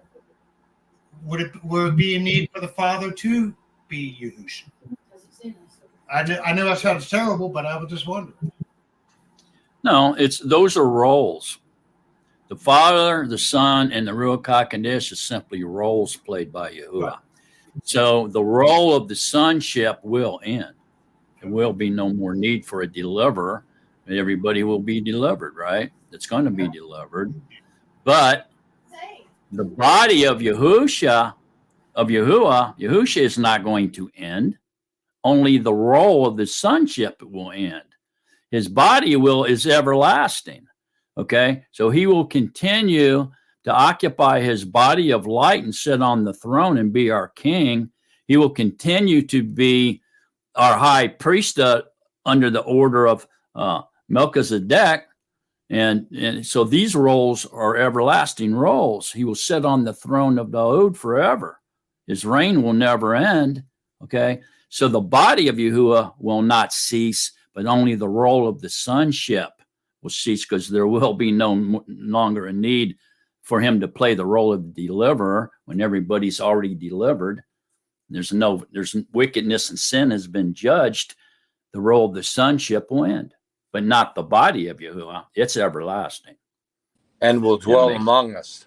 Thank you. Yeah, he'll dwell. That's how we'll see him, in his body. Otherwise, we can't see him. He's invisible. So he has to maintain his body in order for us to see him and have a relationship with him in eternity. Yeah, we also see, in Revelation chapter 1, we also see that there will be no need for sun and moon and stars, but, his light will shine forever. Let's beginning an echo for something. Yeah, that's in 1 Corinthians 15. So quickly, let's go to 1 Corinthians 15, y'all.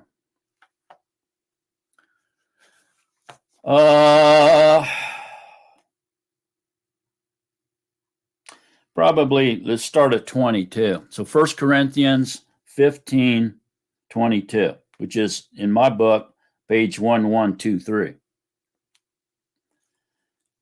For as all die in Adam, so also all shall be made alive in Mashiach, and each in his own order. Mashiach, the first fruits, then those who are of Mashiach at his coming. Then the end, when he delivers up the reign to Yahuwah the Father. See that? So his reign will end. When he has brought to nothing all rule and all authority and power.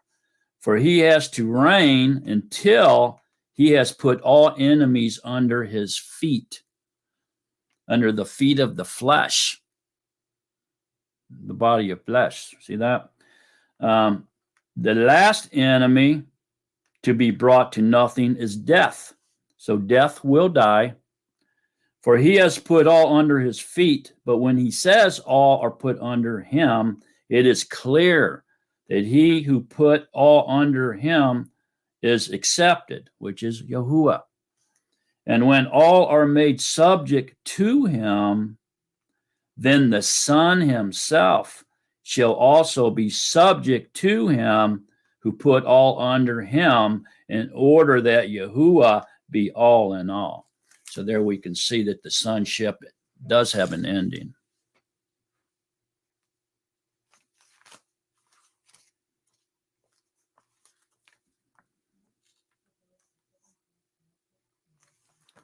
Everybody seeing it?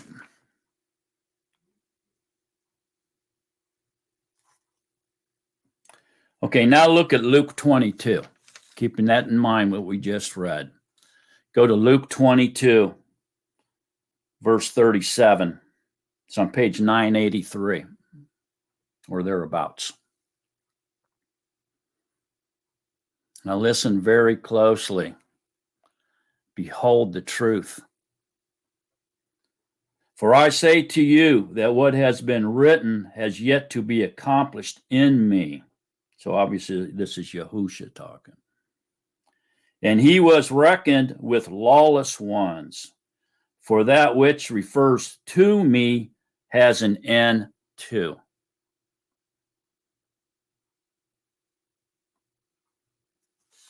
See that?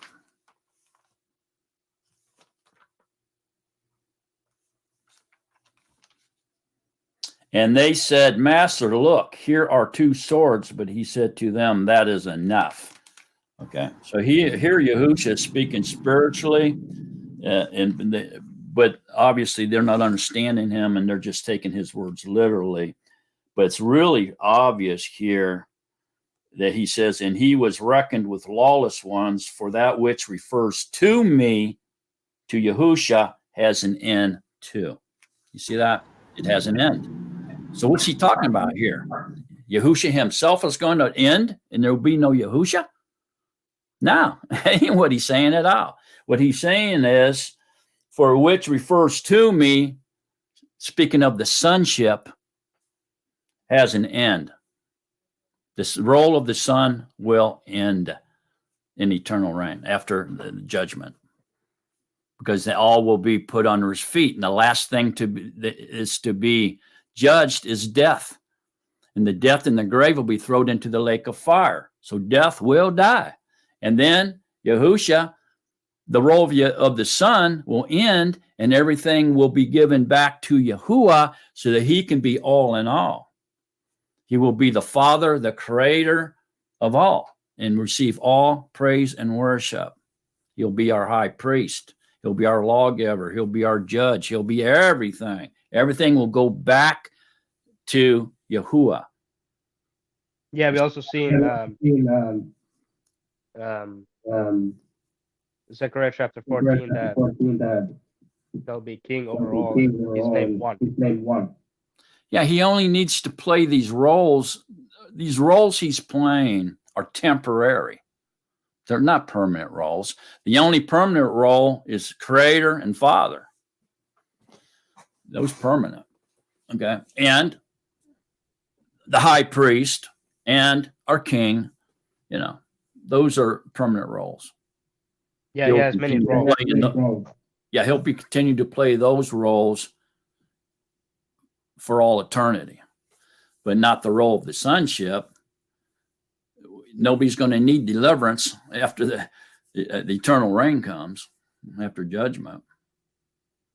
But that doesn't mean he's going to destroy his body. His body will remain forever. He'll sit on the throne forever in his body of light, so we can see him. Otherwise, we wouldn't be able to see him. What do you think you have a closer relationship with?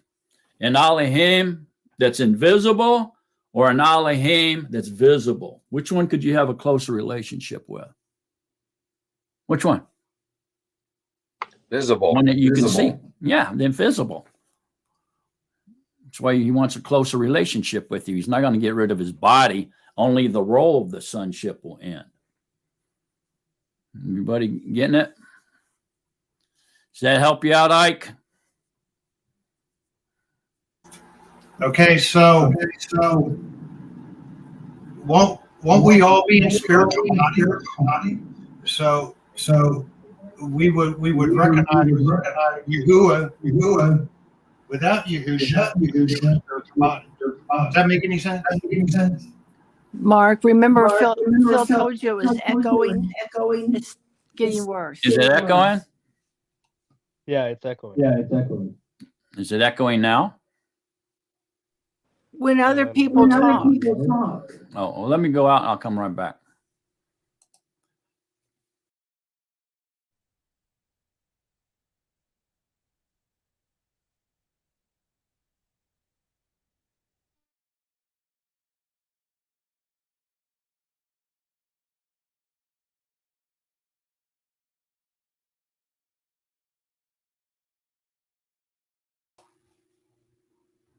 Okay, hopefully that got rid of the echo.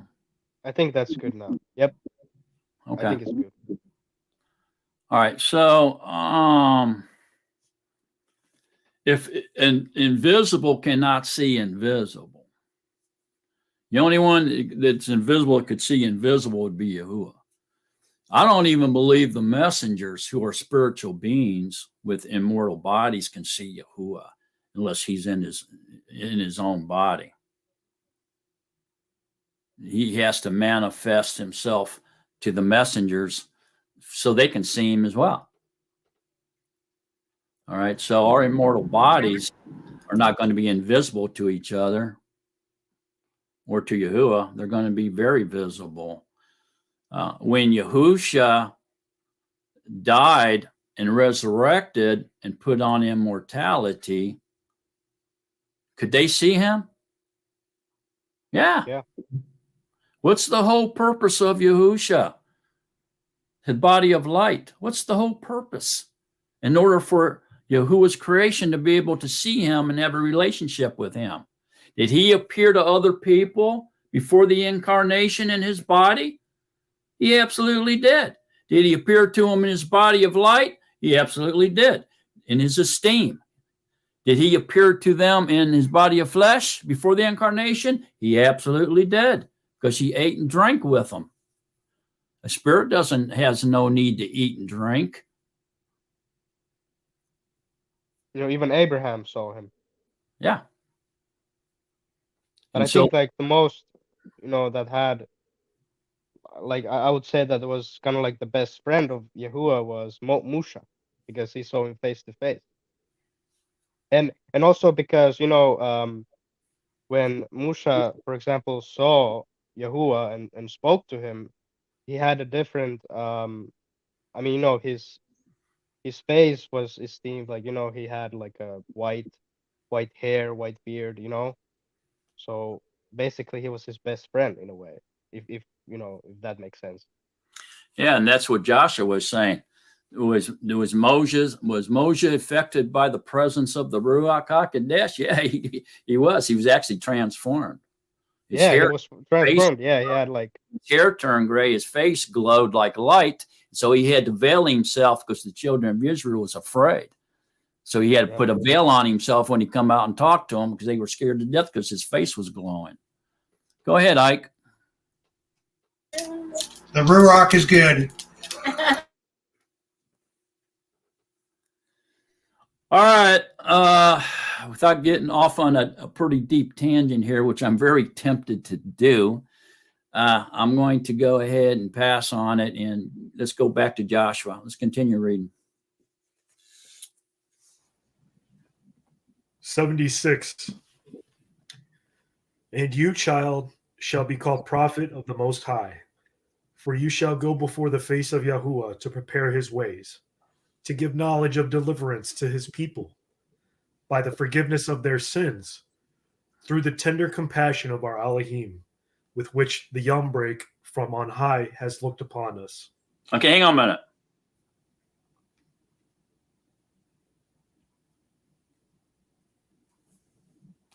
Okay, so here when he says, and you, child, shall be called the prophet of the Most High, for you shall go before the face of Yahuwah to prepare his ways. Who's that talking about? That's talking about Yahukanon the Immerser. Yahukanon. Of course, we know that that prophet is also Yahusha, Deuteronomy 18 and Acts 3. But anyways, I'm just trying to say that it's about Yahukanon the Immerser, because he will prepare the way of Yahuwah. Yeah. Okay. So where does that say that? Where does that prophecy coming from? I think it's if I remember correctly, I think it's Isaiah 40, verse 8. I think it has to be. I mean, I'm not quite sure, but I think it's Isaiah 40 in the beginning. Has to be. Okay. So can somebody go there and read that prophecy for us? I'm just looking for it. Isaiah 40, I think. Hold up. 40. Oh yeah, here it is. Wait, hold up. I think I just. Yeah, go ahead. Oh yeah, okay, here it is. Isaiah 40, chapter 40, verse 3. The voice of one crying in the desert, Prepare the way of Yahuwah, make straight in the desert a highway for our Elohim. Let every valley be praised, and every mountain and hill made low, and the steep ground shall become level, and the rough places smooth. And the esteem of Yahuwah shall be revealed, and all flesh together shall see it. Okay. All right. So this then, the birth of Yehukanan the Immerser, or the Lesser Lot, has been fulfilled here at the birth of Yehukanan the Immerser. Okay. So go ahead and finish that off, Joshua.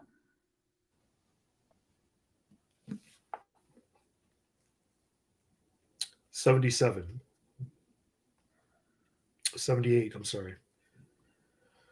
By the forgiveness of their sins, through the tender compassion of our Elohim, with which the Yom-break from on high has looked upon us, to give light to those who sit in darkness and the shadow of death, to guide our feet into the way of peace.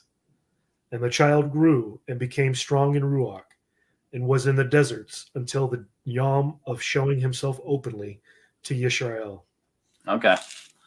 All right. Thank you, Joshua. All right. So there we go. Yehukanan the Immerser is now a man. And so the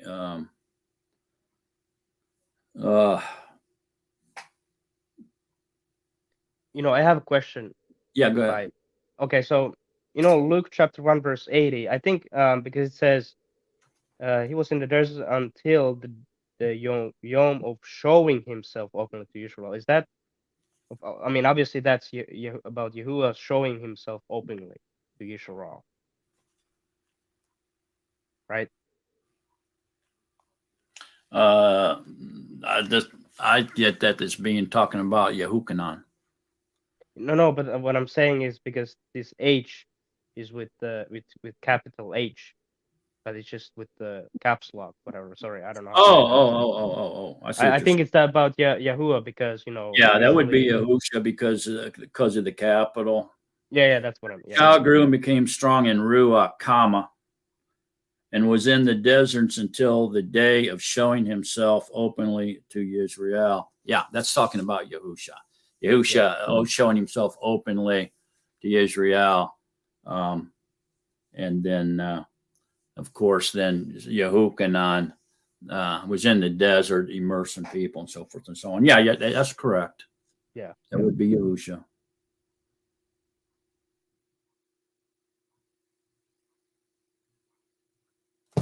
Okay, so this is mostly about the impregnating of Mary, the conception of Yahusha, conception of Yehukanan and his birth and his parents and so forth and so on. And now it kind of goes down into chapter 2, begins to speak about the birth of Yahusha. Remember, Elizabeth was like 6 months ahead of Miriam in pregnancy. Now go ahead, Ted. I have a question. It's farther back. It's when Yehukanan the Immerser was just being born. It's back here in 62, 63.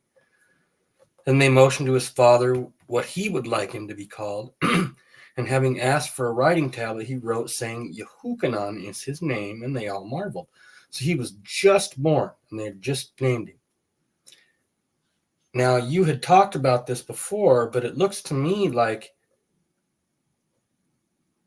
the baby Yehukanan himself could speak. And at once his mouth was opened and his tongue loosed, and he was speaking, praising Elohim. It's almost what it seems like. No, this is talking about Yehukanan's father. Okay. This would be the 8th day, the day they're supposed to, devote him to Yahuwah.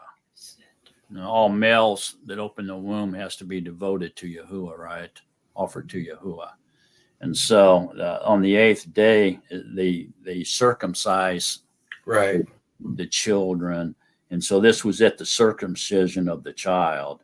And they were calling him by name of his father. And his mother answered, said, no, call him Yehukanan, and said to her, there is no one among your relatives who's called that. And they motioned to his father what he would like to call him, because he still couldn't speak. Remember, he went into the temple and came out without being able to speak. And so he asked for a writing tablet. And then when he wrote down the Yehukanan as his name, as he was commanded to name the child, they all marveled because he named him something that was outside of their family. Yeah, now I see it, and now his mouth was now he was able to speak, and he was speaking. The father, yeah. So it said that until he acknowledged the message, that he would not be able to speak. So here, when he said he named the child Yehukanan, which he was commanded to do, that was an acknowledgement of the message, and so now he could speak. All right. Any other questions or comments in chapter 1 here? That's a lot. I mean, we sure did go off on some tangents on that chapter. And like I said, it's, sometimes, we need to cut some of these tangents a little short because, a lot of people ain't going to follow along anyway. We don't want to make anybody stumble. Don't forget this, the two-edged sword of truth cuts both ways. We have to be aware of that as we're going through these. Okay, so a reader for chapter 2.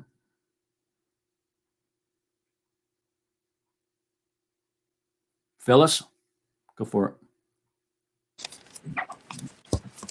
And it came to be in those yeomen that a decree went out from Kaiser Augustus for all the world to be registered.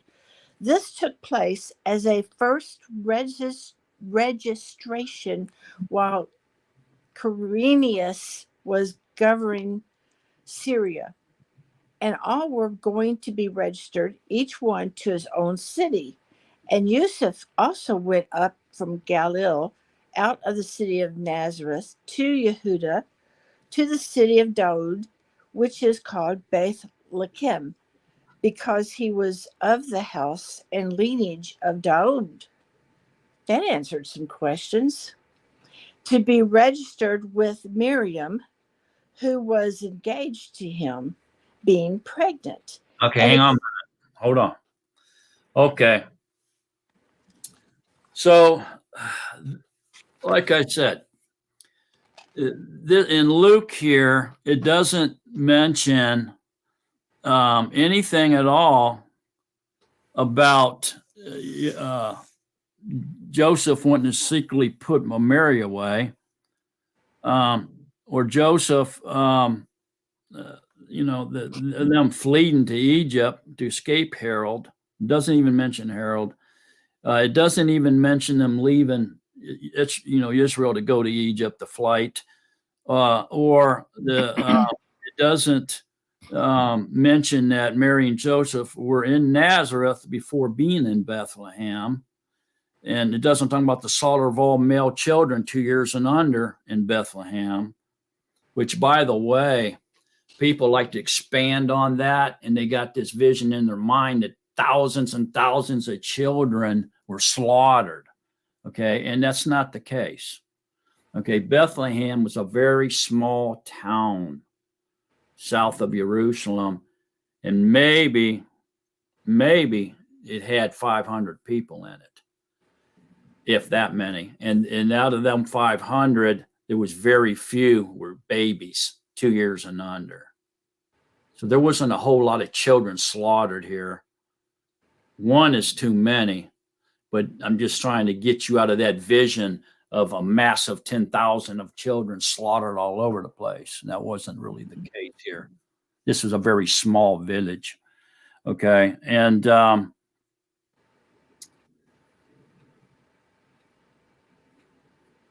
this here in Joseph, they're talking about him going down here to Jerusalem from Nazareth. So it begins in Nazareth, then he goes to Bethlehem or the city of David, and then to Jerusalem, and then back to Nazareth. There's no mention about the flight to Egypt, okay? And so the city of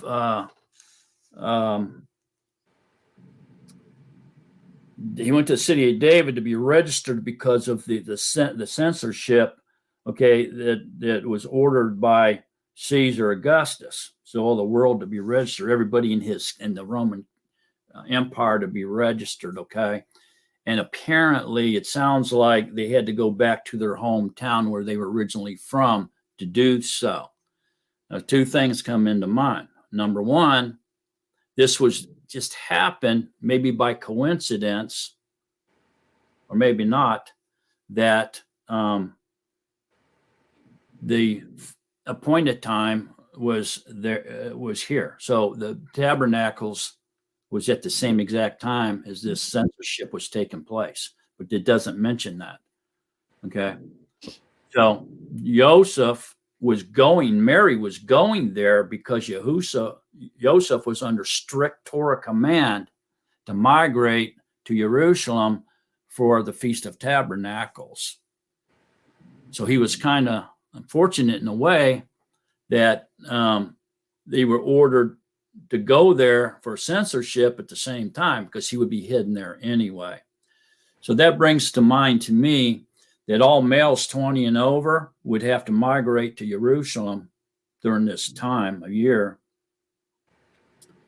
And that many of these guys were already in their hometown. They never left. They stayed where they grew up and they lived there, or at least close to there.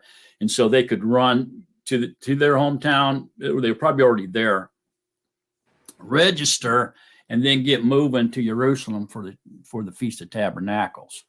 Some men had probably left their hometown, such as Joseph here, and were living farther away. And so they had to go early to get to their hometown to register, and then hightail it to Jerusalem in order to be obedient to the pilgrimage command. You see what I'm saying here? So this was all right at the time the tabernacle's going on.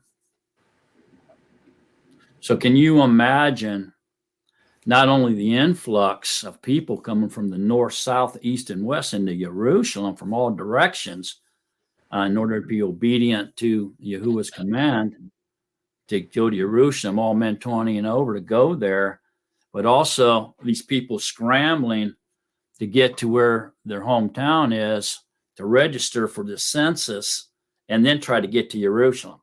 Can you see the vision? I mean, it must have been like a crazy place. All these travelers and people just going crazy to comply with Caesar's law and also Yahuwah's command, both at the same time.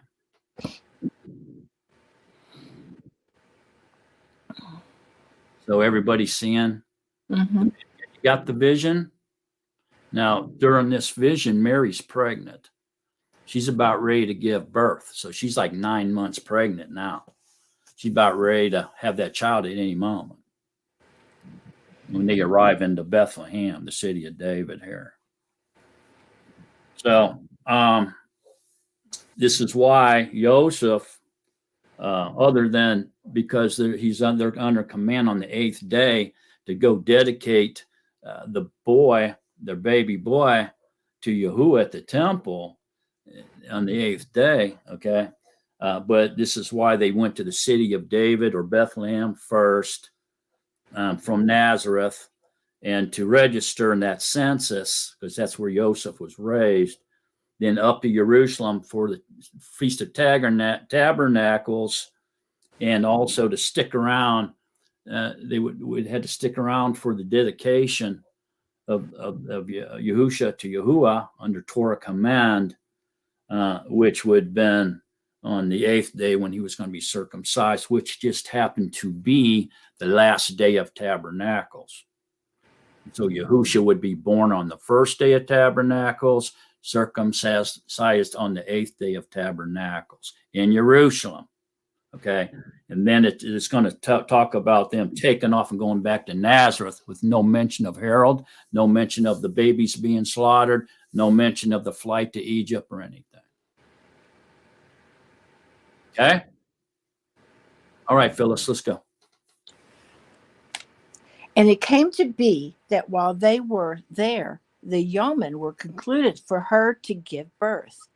And she gave birth to her firstborn son and wrapped him up and laid him down in a food hamper, because there were no room for them in a lodging place, and in the same country where there were shepherds living out in the fields, keeping watch over the flock by Lila. And look, a messenger of Yahuwah stood before them, and the esteem of Yahuwah shone around them, and they were greatly afraid. Okay, hang on now. Okay, so here we see the birth of the baby of Yahusha. He's wrapped in a blanket, and he's wrapped up, and he's put in a food hamper in a temporary shelter, an animal shelter, which is probably more like a lean-to. Okay, maybe with just a back wall, maybe a back wall and two side walls, but a lean-to for animal shelter was not an elaborate house. Okay, it was just a shack with either one or three side walls. Okay, and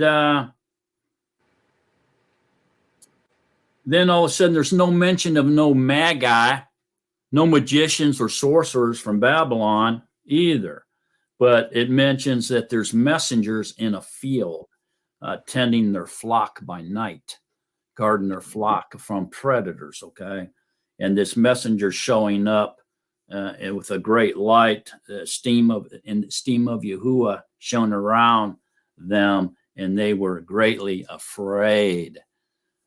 This is an amazing thing. I'm not going to get off on this tangent, but I just really, it's hard for me not to. But somebody give us a vision now.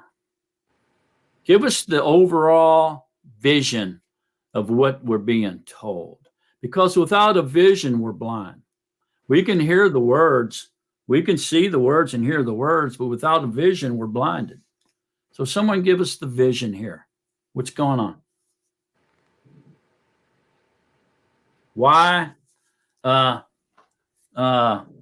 it say there was no room for them in the lodging place? Why did they have to wander off into a field and find a lean-to or animal shelter, a tabernacle, in order and for her to go lay down in there and give birth? You realize, and I mean, give me the vision, but I'm going to help you out just a little bit. When they went into the lean-to or the tabernacle, the animal temporary shelter for animals that was out in the field, if you've never lived on a ranch or farm, you may not know this, but when you walk into this type of place, it's not a Hilton hotel. It's muddy. The animals have created mud in there. They have urinated. They have pooped everywhere. It's a friggin' mess in there, and it usually stinks. It's not a nice place to walk into. I actually know that. I used to live, before, when I was a kid, I used to be in a farm, so I kind of know a bit more about that. Yeah. They've trampled the dirt so much that it's become usually mud. And it's a disgusting environment. Now she's going to lay down in there and give birth. Okay. So that's a little bit of help for you. Somebody give me the vision, or give us the vision, I should say. Plus, it's still warm outside. How do we know? Because the shepherds are still in the field with their flock at night.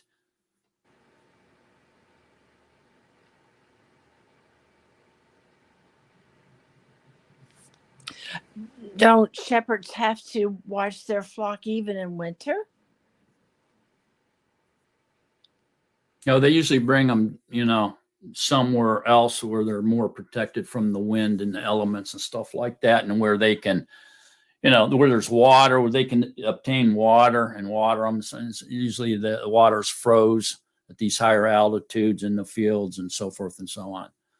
And so they have to bring them down into a place where the water's more available and where they can actually feed them stored hay or grain or whatever. They wouldn't be out there living with them in the field in the wintertime. There's nothing to eat or drink out there, so they wouldn't have their flock out there if it was cold in wintertime. Is tabernacles always during the winter or is it during the fall? Every single year. During the fall. So we know that it's not wintertime if this is during tabernacles, which we know it was. Why do we know that? Because Yahusha was born on the first day of tabernacle and he was circumcised on the 8th day of tabernacle. So does anybody can give us a vision here, starting with the birth to on down to the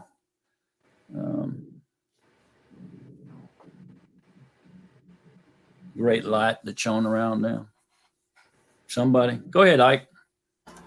I don't know if I can give you the vision, but I got another question. What about the what about the shepherds out in the field? Why did he go appear himself to the shepherds? Those are the most dirty. Oh, I'm sorry. Yeah. Get in mute. Why did the messenger of Yahuwah go to the shepherds in the field? Is that what you're saying? Yes. To deliver the message, the good news. That I'll leave it up. the Messiah, the King of Israel, has been born. Okay. Came to announce his birth. So after that, they would just go out and tell everybody. Yeah, they went out and told everybody they came upon you. After they went and saw him, they did, yeah. Okay. So they actually went and found her and the baby, and then they left and went and told everybody that they came across, yeah. But there was no Magi present, at least not in Luke's edition. Go ahead. Could it also be a foreshadowing of Yahusha being the shepherd and the sheep? That he would, because they take care of their sheep so well, and that they're the lowest of low according to the society of that time, and that they were trying, that he would be the foreshadow. I mean, they're the foreshadow of him being the shepherd to the sheep. Yeah, it could be. It could be. Go ahead, Phil. He was a lamb for slaughter, and therefore he was set apart to that when he was born into this world, and to be humble and come as a servant. Just a hodgepodge of those things, I think. Yeah, I remember when we were talking about that about a month or so ago, and it came out that this area here around Bethlehem here was like a stockyard for sheep, and it's where a lot of the pilgrims, when they would migrate to Jerusalem for Passover, they would go over there to the city of David, but Bethlehem over there, and they would buy the lamb for slaughter for the Passover from there, because it was kind of like a stockyard area. And that could be why all these shepherds, were there at the time of his birth. They were out shepherding those sheep because it was a stockyard type thing. It also makes sense what Sharon said, that they were kind of foreshadow Mashiach being the shepherd, because he always says that my sheep hear my voice and they follow me, and he also says to take up the stake and follow him, kind of like to become his sheep. Yeah, it could be.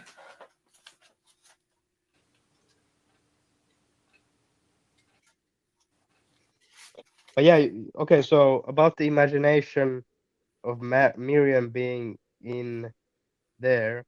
I would kind of think that would be a bit maybe a bit uncomfortable, I think. I mean, I guess it depends where she laid upon, maybe in the Right. mud could be.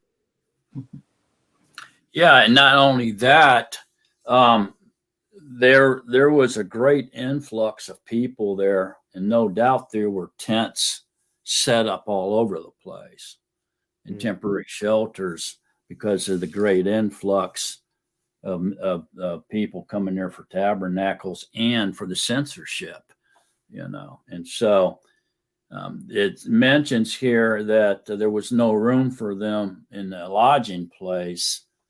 And so, in other words, everything was packed full. No, there was no vacancy anywhere. And so all these people must have been set up with tents and things everywhere.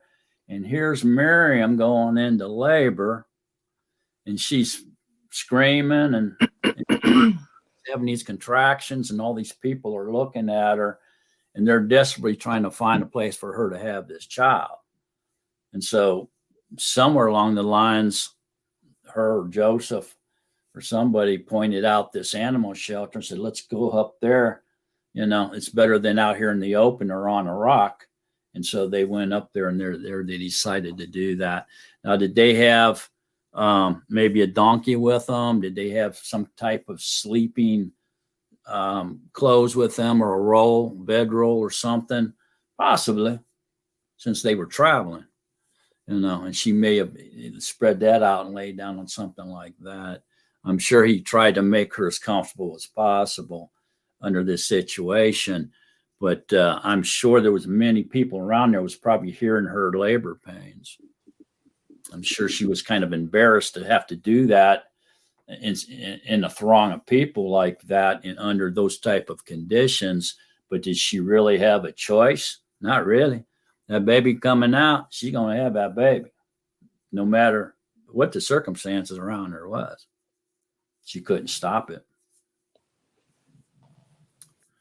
So what's the vision, somebody? Somebody has to take a crack at it. So the vision is there's a huge migration. There's people coming in from the north, east, south, and west, all over Israel and surrounding vicinities, heading for Jerusalem. A great influx of people. And at this point, the baby was born. We know this had to be the first day of tabernacles, which means it was extremely packed like a sardine everywhere around there. Now, Bethlehem wasn't that far away from Jerusalem. It was only a couple miles. And so the throng of people must have been overwhelming to her. The conditions of this animal shelter's temporary shelter was there. Jerusalem itself had a population of about 5,000 people normally at this time. The entire country of Israel population was about 1 million back then.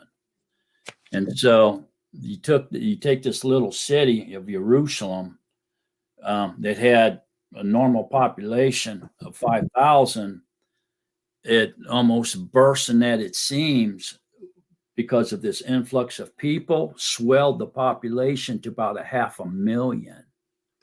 So you can see the overflow out from the walls of Jerusalem out into the countryside. And definitely farther out than just 1.5 miles or 2 miles, no doubt. 500,000 people. Okay.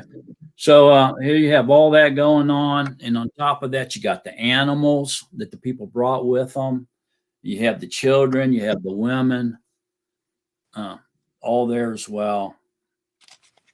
So she has this birth out in the field here, and there's these shepherds, and all of a sudden this messenger shows up and lets them know about the birth. So now these shepherds go over there after she has the baby, and they're staring and gawking at her and wanting to see the baby as well. Maybe also some other people that were near, and they heard her in her labor pains may have came and gawked in there as well. And so in here in this filthy animal shelter that wasn't clean, it wasn't looking like a clean barn, with clean, nice hay in there and looking all pretty and made up, like they like to show it. It was probably a very filthy, stinking place. I've never seen an animal shelter in the field, a lean-to, be clean, personally. They're pretty bad shape. I've seen barns, especially horse barns, that were clean, very clean inside, well kept, but not an animal shelter. It's just a place for them to go to get out of the rain, mostly. And usually pretty nasty place.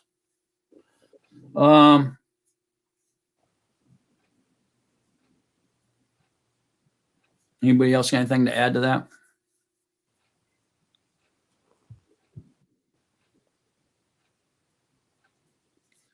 Okay.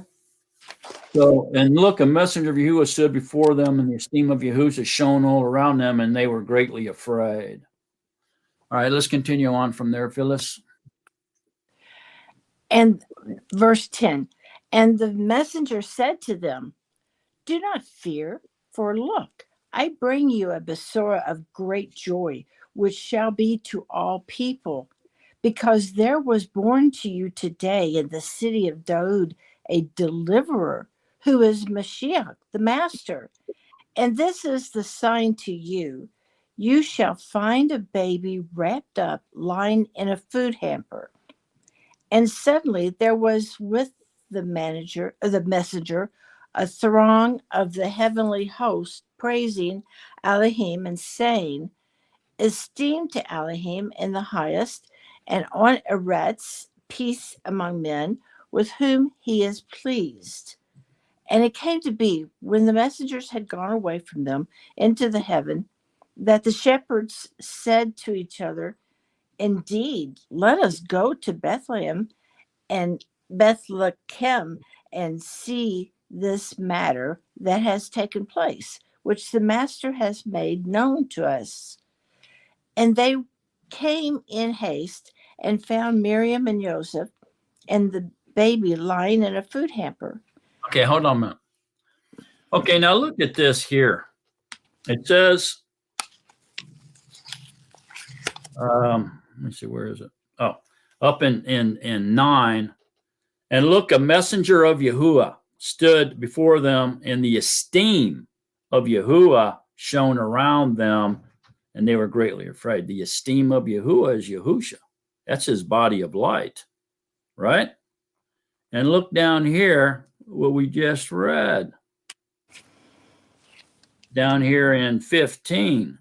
And it came to be when the messengers had gone away from them into the heaven, that the shepherds said to each other, indeed, let us go to Bethlehem and see this matter that has taken place, which the Master, that's Yahusha, has made known to us.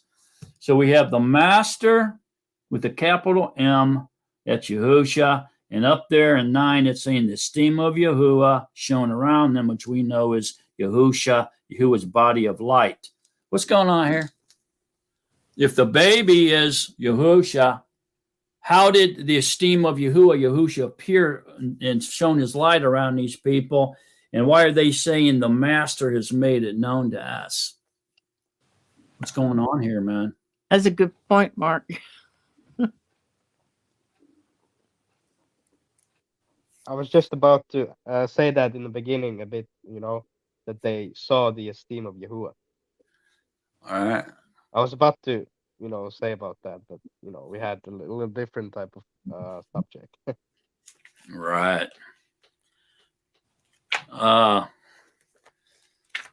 Why? What's happening? Look at, I think it's about time for us to go over to Exodus 33. Go ahead, Tad. Well, what's going on is, I mean, you're seeing the Ruach HaKodesh, and yes, it's the Ruach HaKodesh that's also, in Miriam that became the baby. But does Yahuwah have to leave one place to be in another? No. Yeah, you're right on. You're spot on what you're saying.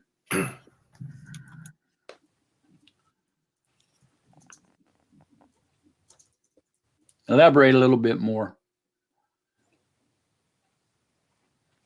Okay, so you were saying Exodus chapter 33, right? Yeah, but hang on just a minute. We'll go there. Just hold on just a minute. I want to elaborate a little bit more about what Tad's brought up here. Go to Matthew, everybody. Matthew 3.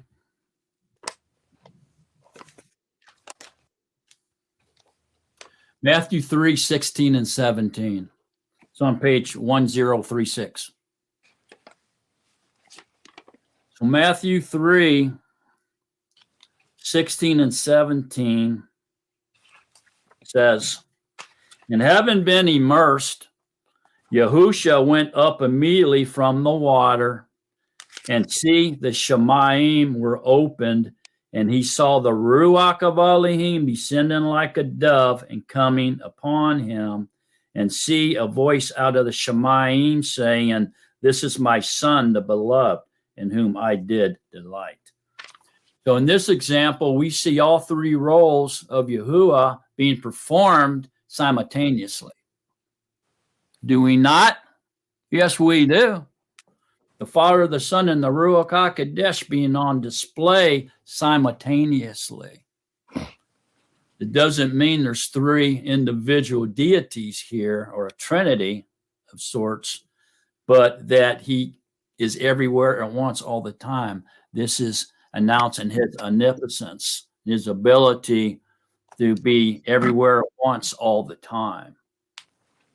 So when we take that back over to Luke, then we can see that not only can he be the Son, he can also be the Ruach HaKodesh and the Father all at once.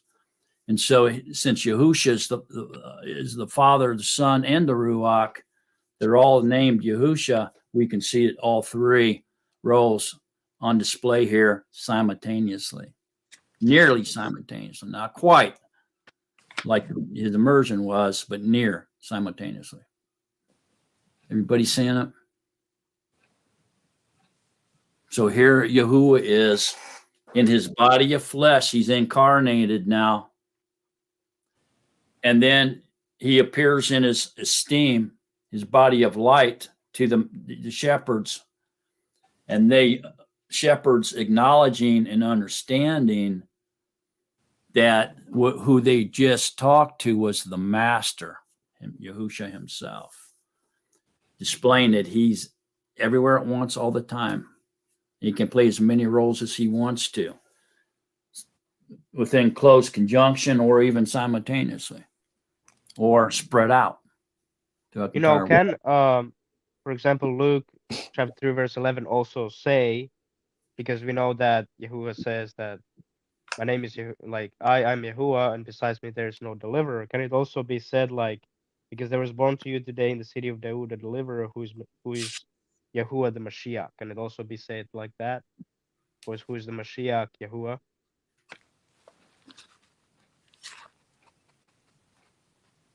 Can it also say that? Because for example, for example, if we go in Greek, in Greek in the linear, because we can't really find Hebrew, but anyways, we see kurios, just like we see kurios, for example, Mark chapter 12 verse 29, where it says, Adonai, whatever, right, or Elohim is one. So can that also actually be said who is the Mashiach, Yahuwah? Because he is the deliverer, right? So can it can it actually be said like that? Not of course the master, but can it also say Yahuwah, who is the Mashiach, Yahuwah? I mean, it could be, but then we're discarding the sonship role. You know, I mean, we're mixing roles if we do that. But as far as the one being with one name, yeah, of course we can say that, but we don't want to, because then we would be nullifying the sonship role, and in that case would cause confusion. Yeah, of course. I mean, Or may cause confusion, I should say. It may cause confusion. You know, I'm just trying to point out, because Yahuwah says that I am Yahuwah, and besides me there is no deliverer. That's why I was trying to point out. Of course, but he plays roles. In the sonship role, when he plays the sonship role, it always points toward the incarnation.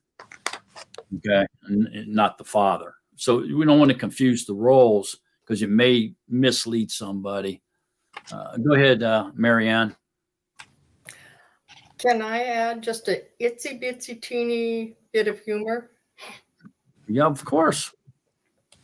It says, and they came in haste and found Miriam and Joseph, or Yusuf, and the baby lying in a food hamper. Can someone tell me how big that food hamper is?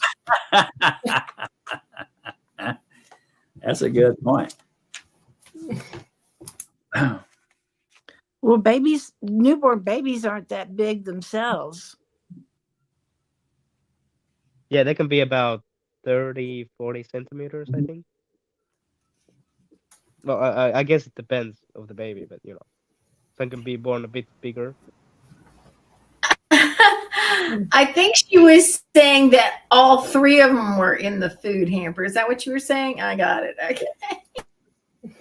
Oh, I didn't pick up on what you were saying. Sorry. Okay, that was funny.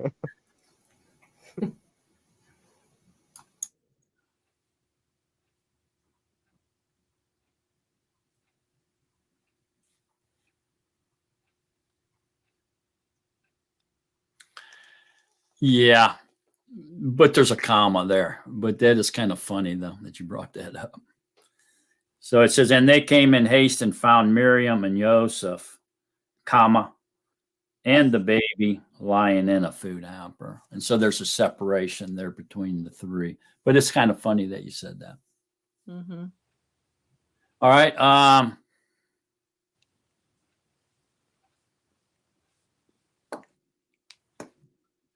Any other thoughts, questions, comments on Yahuwah being able to appear in these three different ways, all at the same time, simultaneously or near simultaneously? Everybody understand the omnipotence of Yahuwah? Yeah. Okay. And so, can you see where people could get mixed up, thinking that that he has to be three? You know, Well, you can see, usually people take, I think, Genesis chapter 1 verse 26 and chapter 3 verse 22. But when we go to chapter 3, it actually, of course, reveals that he breathed his rock of life. But those are usually the ones they bring up, that Yahuwah is more than one. But in Hebrew, it actually never says that let us make. But it's actually, I actually read this in Fossilized Customs. Lou, of course, Brother Lou explained it more. But that's just what I was trying to say. It never says let us make. But anyways, that I'm just trying to say that they always bring those verses. I think, Genesis chapter 1 verse 26 and Genesis chapter 3 verse 22. all righty, Phyllis, let's continue on. Okay. Verse 17. And having seen, they made known the matter which was spoken to them concerning the child. And all those who heard marveled at what the shepherds said to them. But Miriam kept all these matters, considering them in her heart. And the shepherds returned, boasting and praising Elohim for all they had heard and seen, as it was spoken to them. Okay, hang on a minute. Okay, so back up here where it says, and all those who heard marveled at what the shepherd said to them. It's an indication there was a crowd of people around. Mm-hmm. See that? And so I'm sure her laboring attracted people. Okay, especially after she was done, they were probably very curious to go and see what's going on. Okay, so anybody got any questions up to this point? Anything jump out at you? Go ahead, Phyllis. I was wondering how, and the shepherds returned. Oh, they returned to their post, boasting and praising it. Okay. I'm sure there were people out in the fields other than the shepherds. I mean, the town was probably, people were milling around. I'm sure more people heard that. Yeah. Yeah, there was a lot of people there. The shepherds, the shepherds, probably there was no private fenced in, ranches like there are now. It's probably open graze. And so there would have been people, mile and a half, 2 miles, 3 miles away. They would have to go that far off because of the influx of people that came there for the censorship and for tabernacles. You know what I'm saying? And so everybody was ordered for the censorship to go back to their hometowns. And that would include women and children. Well, I thought most people brought their tents because they were supposed to be in tents. They did. And so you can visualize the landscape, tents as far as the eye could see. Why didn't Joseph and Miriam have a tent? I don't know. Maybe they planned on trying to get to Bethlehem and find lodging because he was from there. And then once they got there, the influx of people before the Feast of Tabernacles had overwhelmed that tiny town, and all the lodging was taken up. And so their plan was spoiled. But also during Tabernacles, everybody's supposed to should have put up a tent to stay in that tent, a tabernacle or temporary shelter or a tent or something for the feast.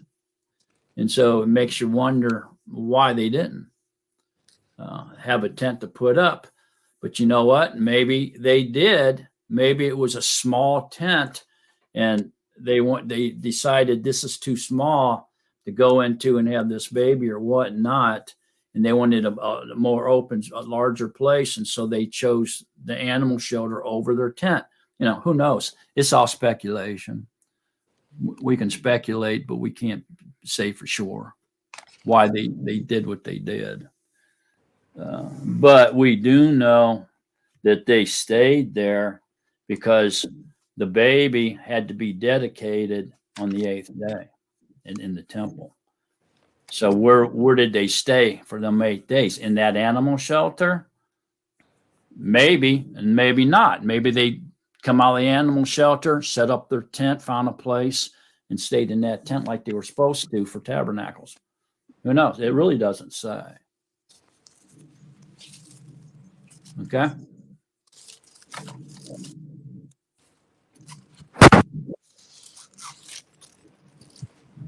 But we don't have to use our imagination at all, really, and we can visualize the landscape around Jerusalem.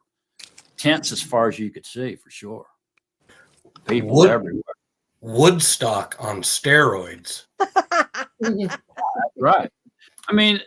We've all probably been to a sporting event like football or baseball or something, or even a rock concert or something. Well, most of the time the people there, is 30, 50,000 people in them stadiums, man. And you're in there and you're looking around that stadium, all them people, it's overwhelming. Now, imagine 500,000. That's like 10 football stadiums of people unleashed on that little town. Or even more, maybe 15 stadiums of people, packed. It's a lot of people, more than you think. Are you saying there was 500,000 people there? About 500,000. During the census, right? You know, they kept records, Romans did. So they knew how many people were in each town. I mean, they were occupying the territory. It was an occupation, you know. So according to Roman records at that time period, Jerusalem had about 5,000 people in it, living in it, and Bethlehem had about 500, roughly speaking. And so this population swelled to over 500,000 people. Can you imagine the feces and people having to go to the bathroom? I mean, really, if you look at the picture, really, and try to get a detailed picture of what's going on, it's crazy. Well, they had a law. They had to go out away from the village and dig trenches for that.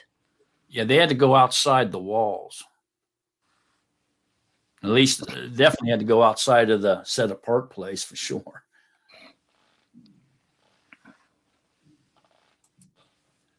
There were little towns all around there. That Beth Anya, Bethlehem, a few other little towns, but they were overwhelmed as well. There was no lodging anywhere, you know, as we can imagine.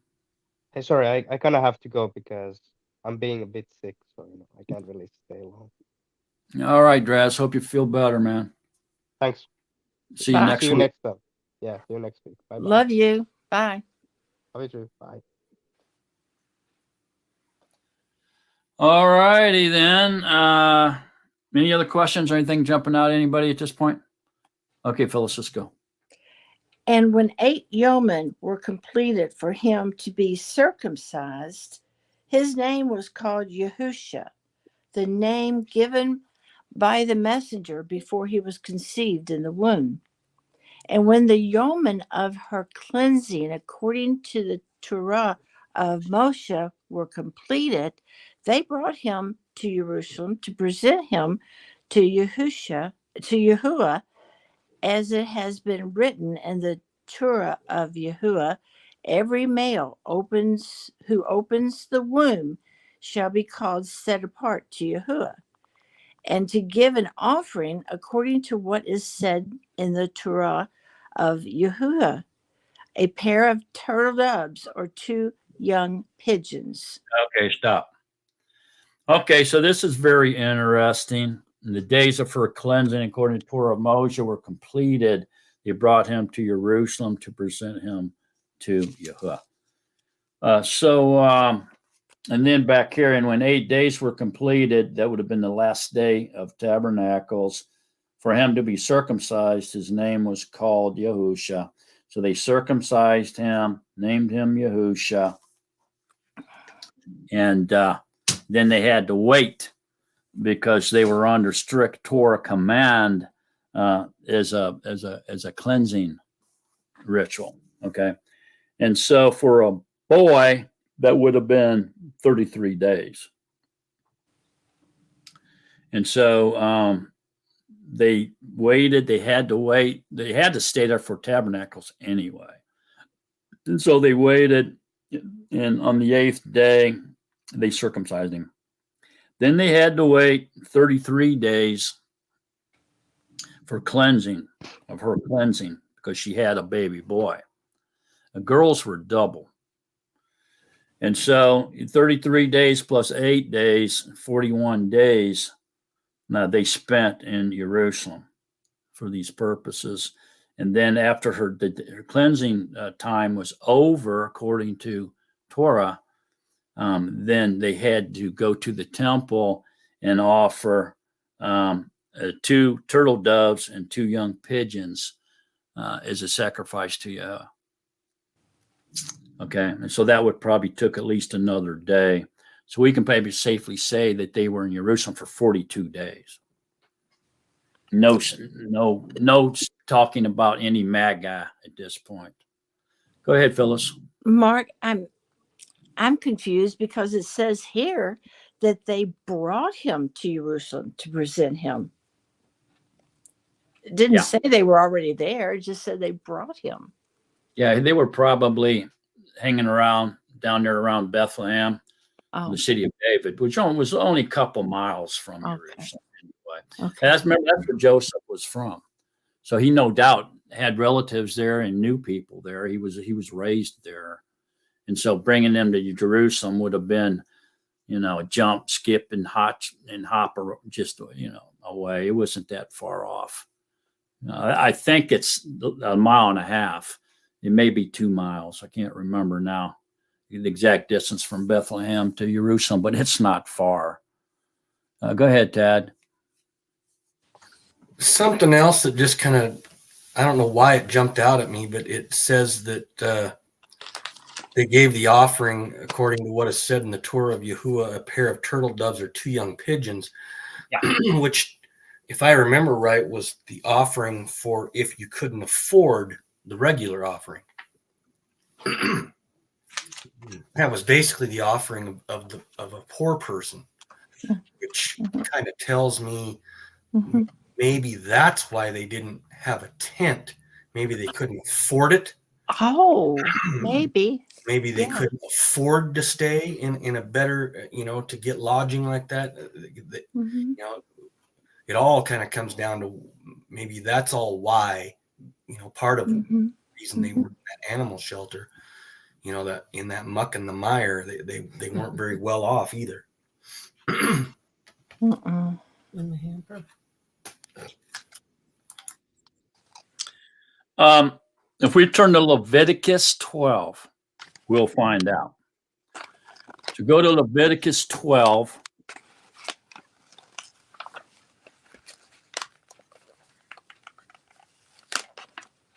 It's on about page 130. Leviticus 12. It says, and Yahuwah spoke to Moses, saying, speak to the children of Israel, saying, when Anasa has conceived and has given birth to a male child, then she shall be unclean 7 days.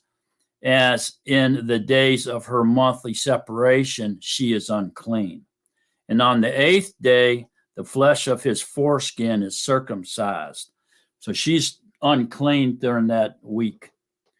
And she remains in the blood of her cleansing 33 yamim. She does not touch whatever is set apart, and she does not come into the set apart place until the days of her cleansing are completed.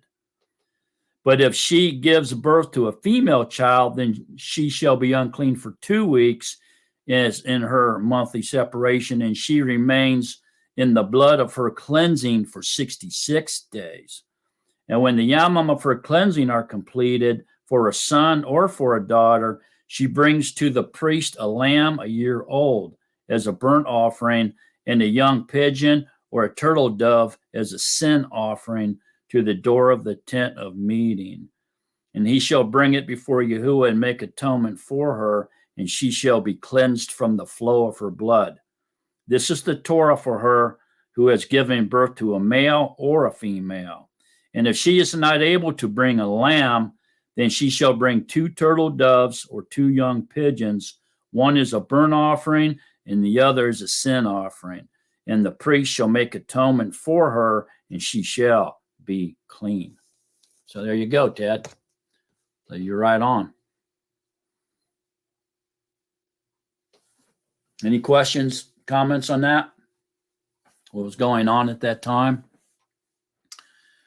Okay, so during her unclean, period, she wasn't allowed to touch anything. Nobody was allowed to touch her.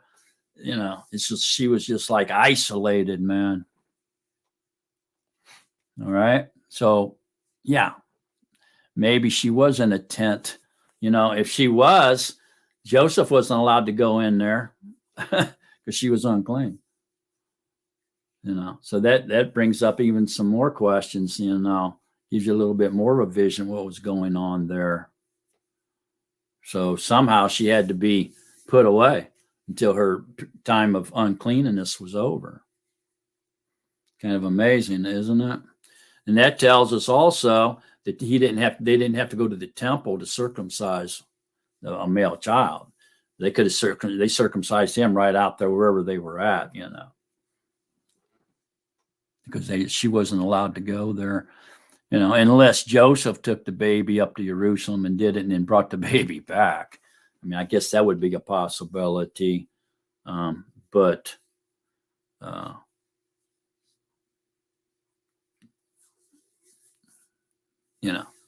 pure speculation again on my part there.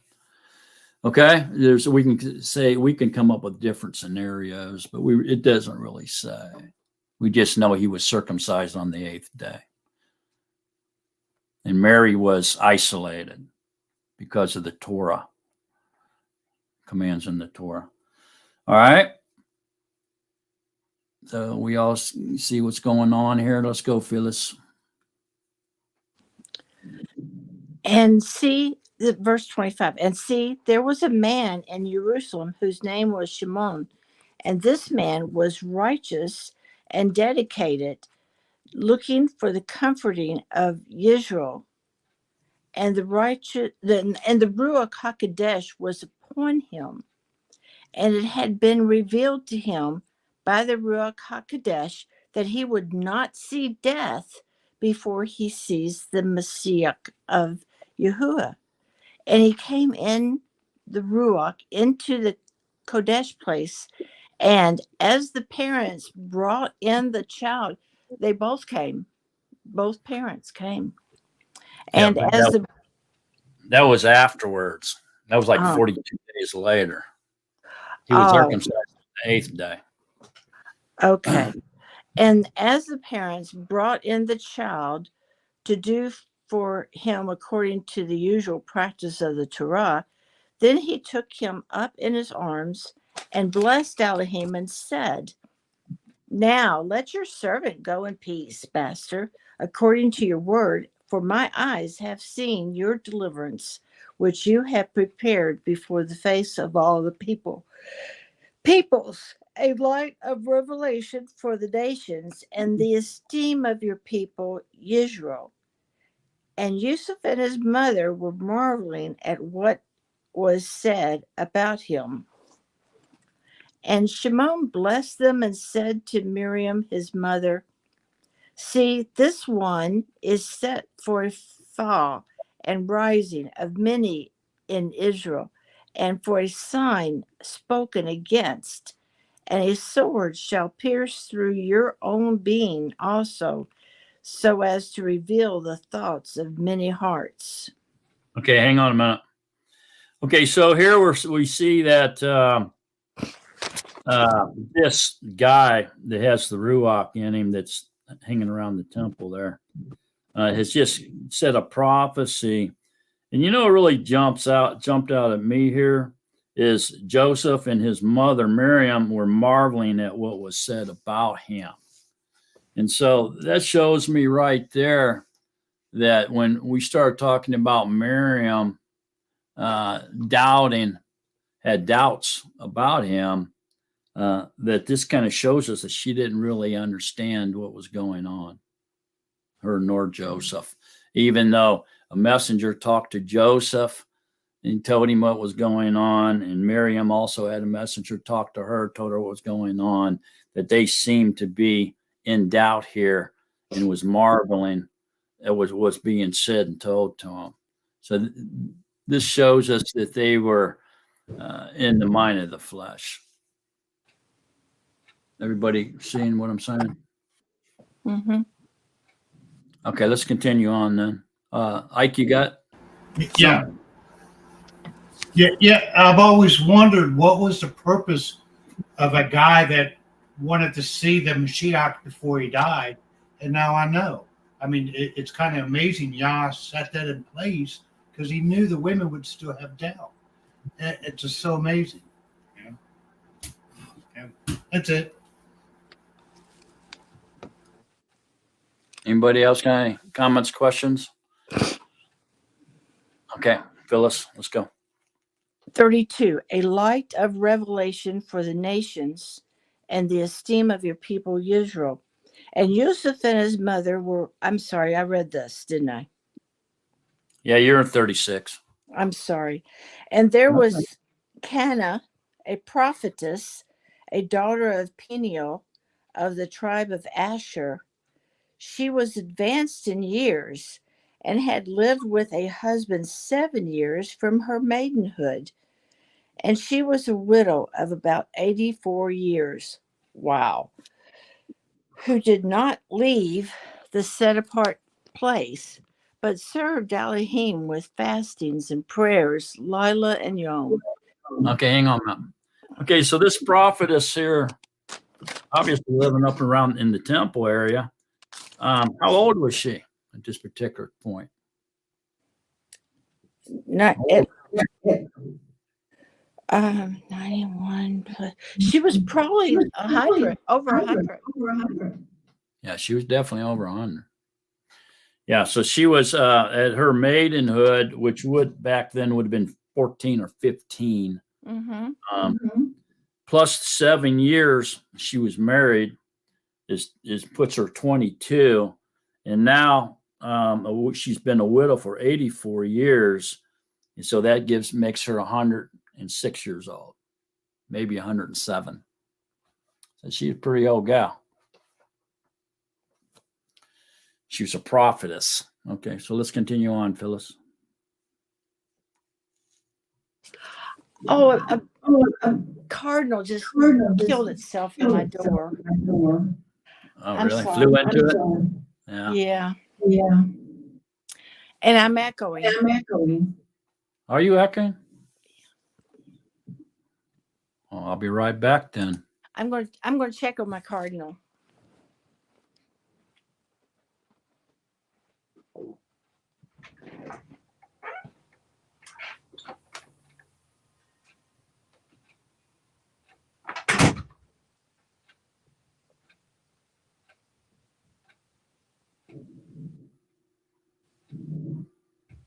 Okay, hopefully the echo's gone. I don't hear the echoes. I don't know. Sounds normal to me. Now I'm kind of like delaying a little bit. Well, you were delaying a little bit before. It's heartbreaking. I put him in the pot up out there. You can see him. I don't think he's going to make it. Sorry, folks. Okay. Okay. What can you remind me the verse? Oh, we were at 38. And she coming in at the moment. He's outside the fence, honey. And she coming in at the moment gave thanks to Yahuwah and spoke of him to all who were waiting for redemption in Jerusalem. And when they had accomplished all according to the Torah of Yahuwah, they returned to Galilee, to their city Nazareth. Okay, hang on. Okay, so now here we can see there's no mention of Magi, no mention of King Herod, no mention of slaughtering of the children 2 years and under, and no mentioning of the flight to Egypt. They would leave Jerusalem and go straight back to Galilee, to their home city of Are Nazareth. you going to go look at him? He might still be alive. Everybody see that? Okay, so what's going on there? What do y'all think of that?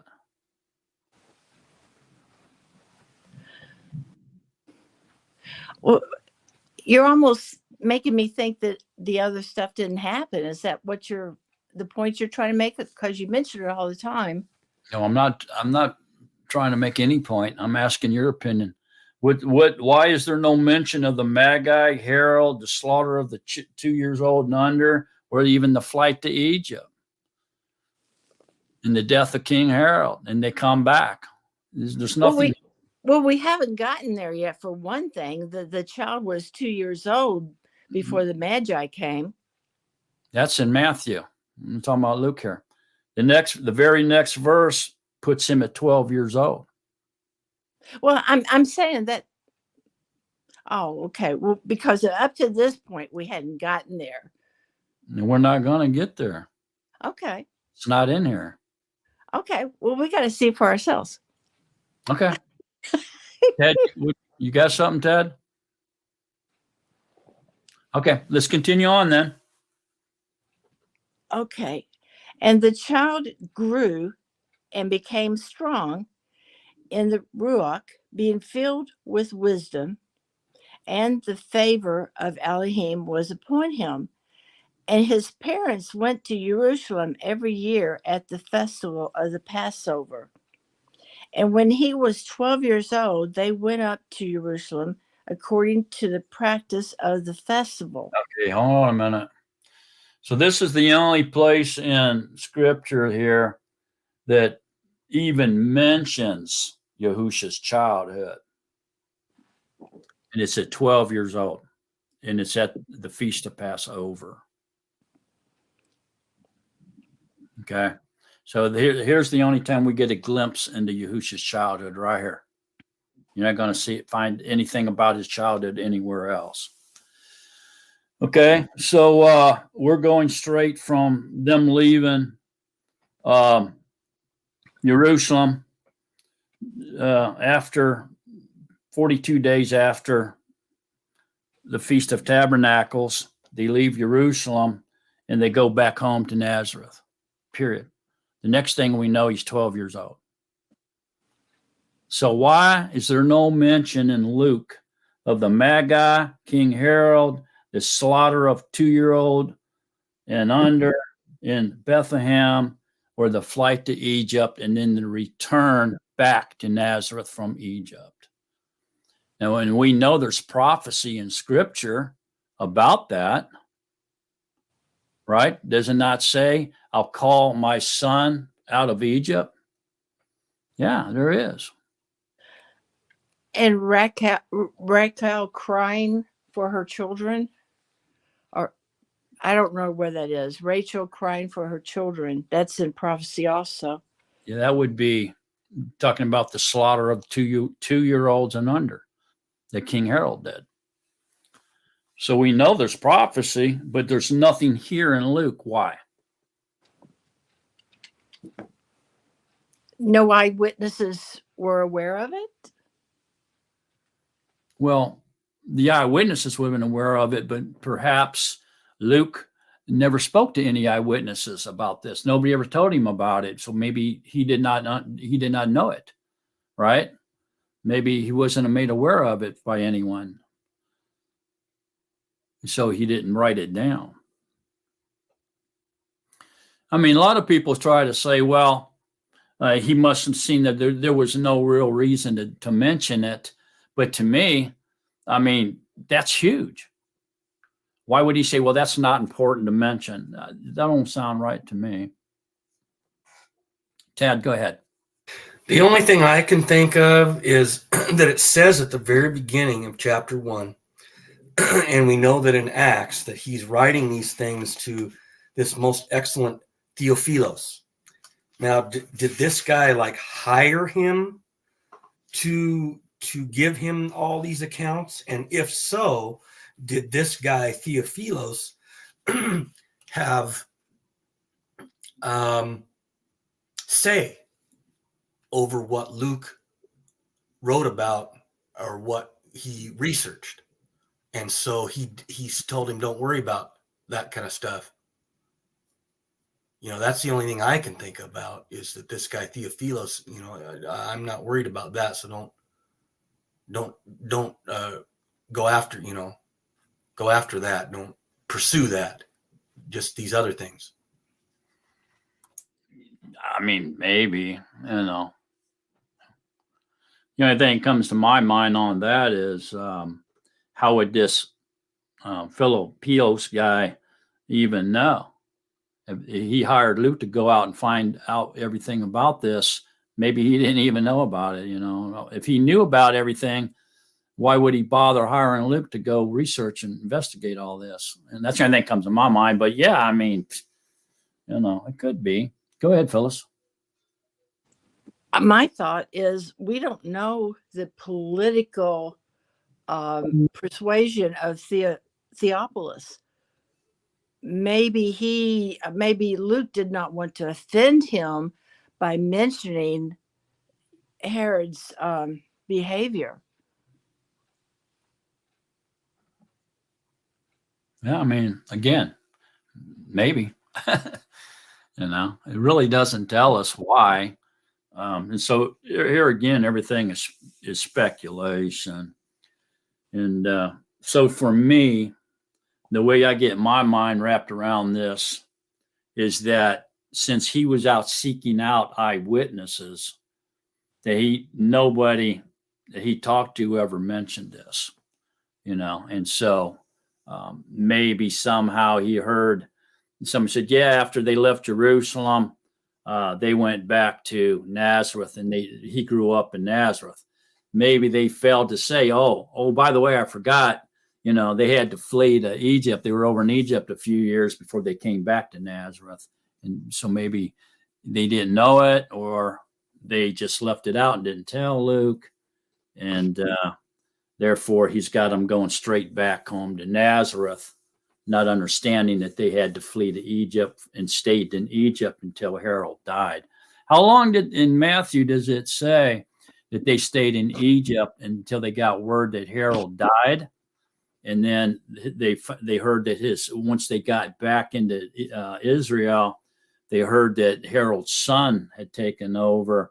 And so they said, ooh, let's avoid Jerusalem and Bethlehem. Instead of going back there, they just went ahead and went back north to Galilee, back up to Nazareth. You know, how long does it say? I don't remember.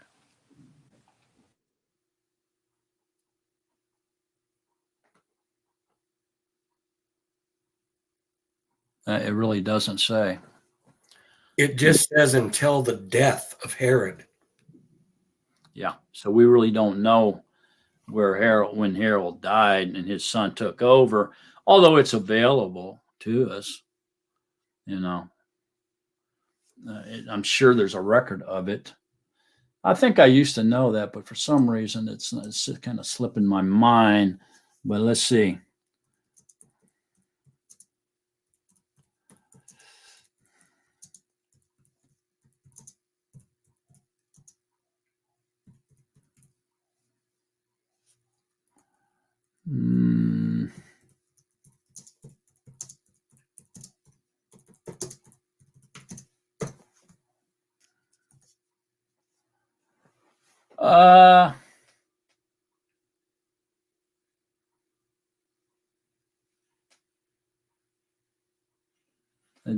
Yeah, really doesn't. It's not really saying.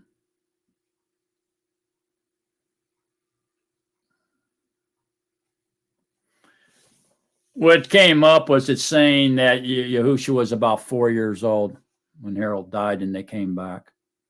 So that's just real quick on the internet. You know, I can't prove that. But that's what it's saying. We know it had to be before 12. Okay, because here it's telling us that when he was 12, him and his family left Nazareth and went to the Passover, went back to Jerusalem for the Passover when he was 12. So it had to be before he turned 12. Right. So maybe the source is correct. Maybe Yahusha was 4 years old. Maybe he wasn't. Who knows?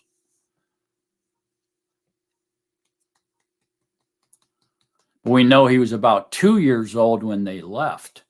So that would mean they were in Egypt for 2 years. And then Herod died. You know, that's a possibility. It really doesn't say. We know they were back and came down to Jerusalem when he was 12, though. You know, so that would be somewhere between 2 and 12 is a 10-year span. So anytime within 10 years, they could have came back. More than likely, it was longer than a year. You know, maybe it was a couple years. Who knows? So anyway,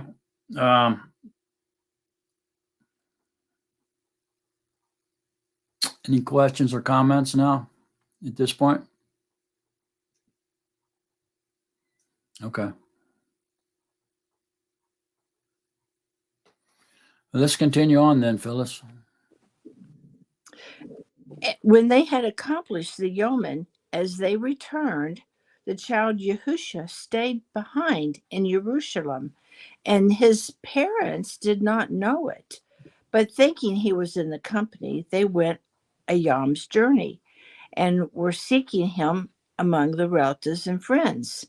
And not having found him, they returned to Jerusalem, seeking him. And it came to be after 3 yeomen that they found him in the set-apart place, sitting in the midst of the teachers, both listening to them and asking them questions. Okay, hang on a minute. So how far do you think a yom's journey was?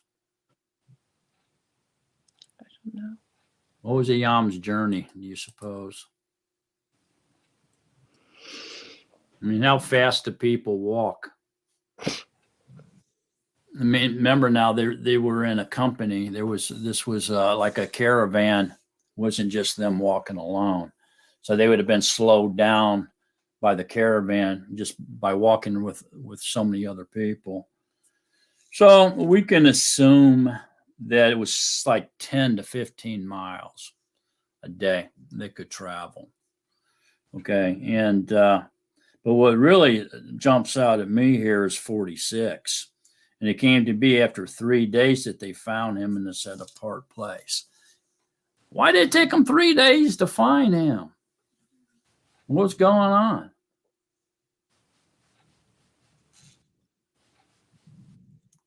Don't that seem like kind of a long time to get back to Jerusalem, and then it takes them 3 days to find him? What was he doing? Where was he at? You know, they found him in the set apart place, sitting in the middle of the teachers, listening to them and asking them questions. It looks to me, Mark, like one of the days was when they went a yom's journey and they were looking for him among the relatives. Then it took him a yom to get back. So there's the second day. And then it looks like it might have taken him a whole nother day after they got back to find him. And that made the third day. Yeah, it says after 3 days they found him. So I don't know. To me, it means that when they got back to Jerusalem, okay, which would have been another yom's journey, probably about 10 or 15 miles, whatever. They got back there, then it took them 3 days to find him. That's what it sounds like. They didn't expect him to be in the set apart place. Yeah. It makes me wonder, where was he? Where was he at that whole time? Maybe he went over to the Mount of Olives or something. He seemed to have some kind of connection to that Mount of Olives. Even after he became an adult, he was there all the time. But anyway, that jumps out at me a little bit. What was he doing? Where was he at for them 3 days? It's kind of crazy. I mean, the parents would have been getting to the point where they were kind of getting really overwhelmingly scared, and worried that they couldn't even find him, So they had them scared to death, it appears, anyway.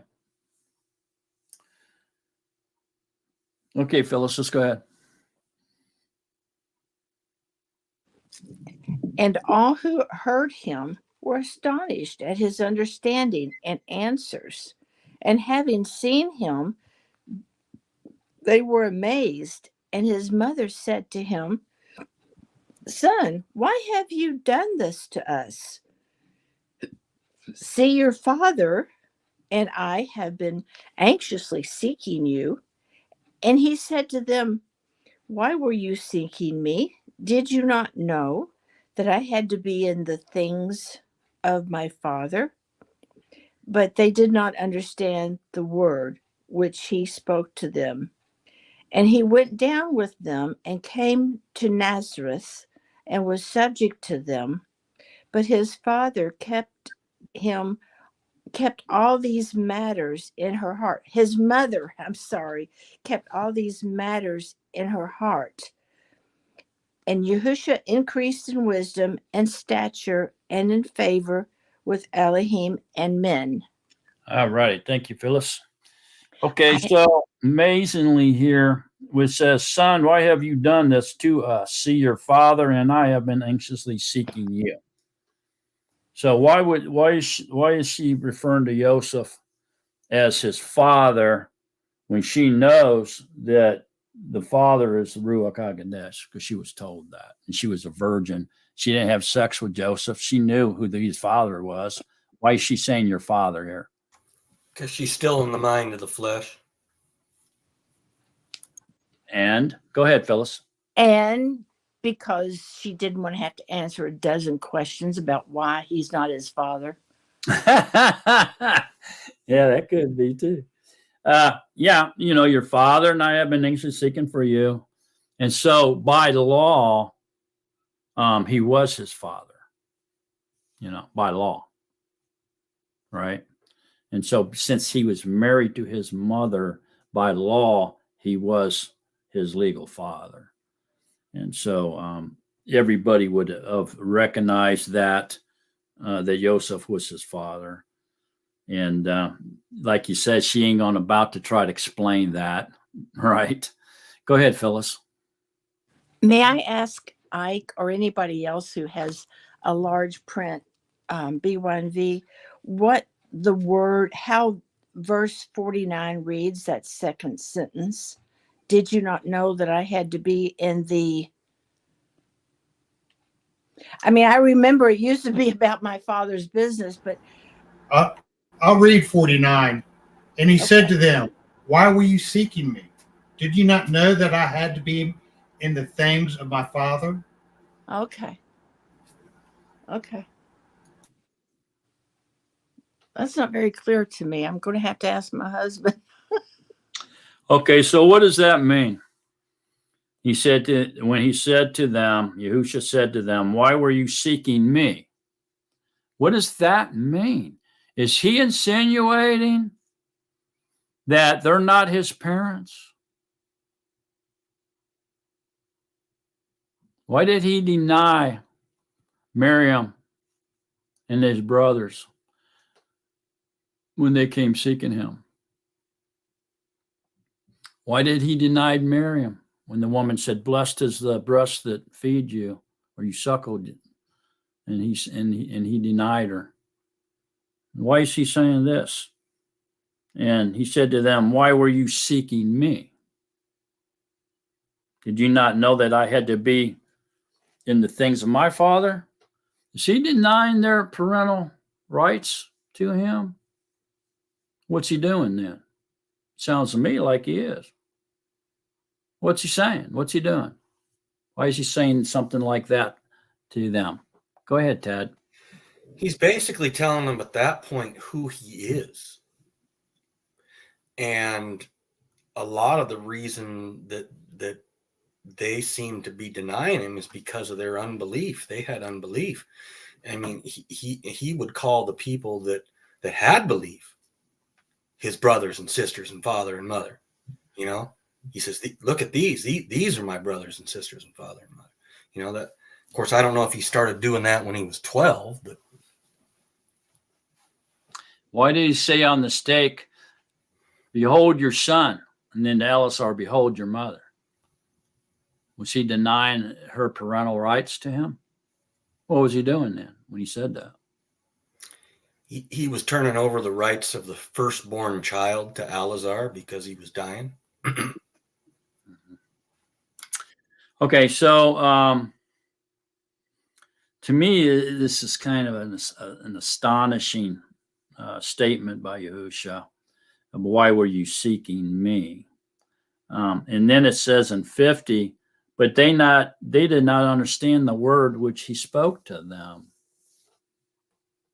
Why didn't they understand? Was he telling them that you're not my father, I'm your father? I'm the Ruach HaKodesh. I'm your father. You're not mine. Was he telling them that? They didn't understand what he was saying. Go ahead, Sharon. The clue word is seeking. What's that? The clue word is seeking. Okay. What's that about? Seek and ye shall find. Knock and the door shall be open. They didn't understand who they were seeking. Yeah, good point. Did you not know that I had to be in things of my Father, but they did not understand the word which he spoke to them. That could be. That could be a spiritual message. Go ahead, Philip. I was going to agree with Sharon. I think so, because like you said, he says the things of my Father. You're right. He's denying that Yusuf has any authority over him. I didn't see that at first, but I'm starting to see it, especially with what Sharon said. Okay. That he's in the spiritual. He's in the spiritual realm where they're running around in the flesh like a chicken with their heads cut off. Yeah, they're seeking basically the undivine role of his dual nature, his flesh, his human part. That's who they're seeking. But he is playing the other role at that point. He's at least starting to. Mm-hmm. Is what I get from that. Yeah. So they didn't understand the word which he spoke to them. So then he went down with them and came to Nazareth and was subject to him. So after they got back home, they spanked him. He was punished, corporal punishment. They spanked his butt for doing that. Where is that written? Oh, I remember. They said he became subject to them. Okay, I remember. Subject to them. If you're subject to somebody, that's corporal punishment. I just see where he's just following the Torah. It says, show respect to your father and your mother. He's just still following the Torah. And he went down with them and came to Nazareth and started following the Torah. He went down with them and came to Nazareth and was subject to them. That means he was put under their thumb, under their authority. This was a disciplinary action of some sort. Whether you not believe he got spanked or not, there was some kind of disciplinary action here. If they're subject to you, if you're subject to the law and you break the law, you go into jail. It's an action for your disobedience, your bad behavior. Subject to means you're getting punished somehow. I would personally like to see this as he got spanked, because when his answer was not good enough for them, because it says, but they did not understand the word which he spoke to them. Yeah, he might have got hit over the head with that spoon. That could be. That's a possibility that somehow he was punished here. Is what this is alluding to. But his mother kept all these matters in her heart. Again, man, it's like she's Mary, her flesh is keeping her in unbelief here. She's, like you're saying, is she's seeing this all with the mind of the flesh. And she's the spiritual. I don't know if she's in self-denial here, is what that means. Is she wants him to be her little boy, fleshly little boy, and not be her master, her father, her creator. And so she's withdrawing within herself to keep him her, little boy, like a motherly type, relationship or something here with him. And Yahusha increased in wisdom and stature and in favor with Elohim and men, which is means he's starting to grow up at this point. All right, so I think we're going to stop right there for this week. That was a whole lot to digest out of those two chapters. And at this point, I just want to ask if anybody has any questions or comments on what we've studied today. Go ahead, Sharon. I just want to make one more point. Okay, we're echoing again, but the point was that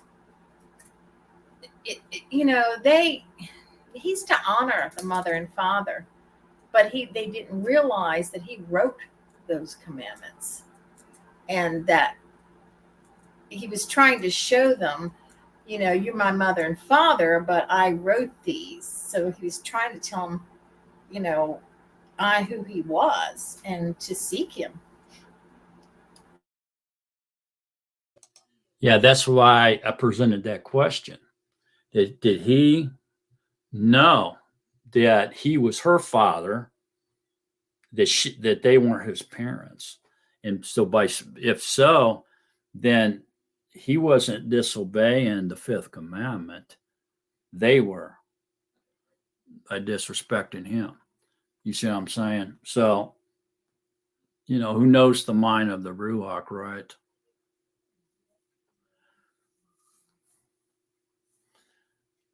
That's a deep subject which I have covered and studied in depth, of why Yahuwah continued to deny Miriam her parental rights. And if you've never studied that, you ought to study it. It's a kind of an amazing study. Well, it seemed like throughout Miriam's relationship with him, everything I see, it doesn't seem like she ever really reacts to his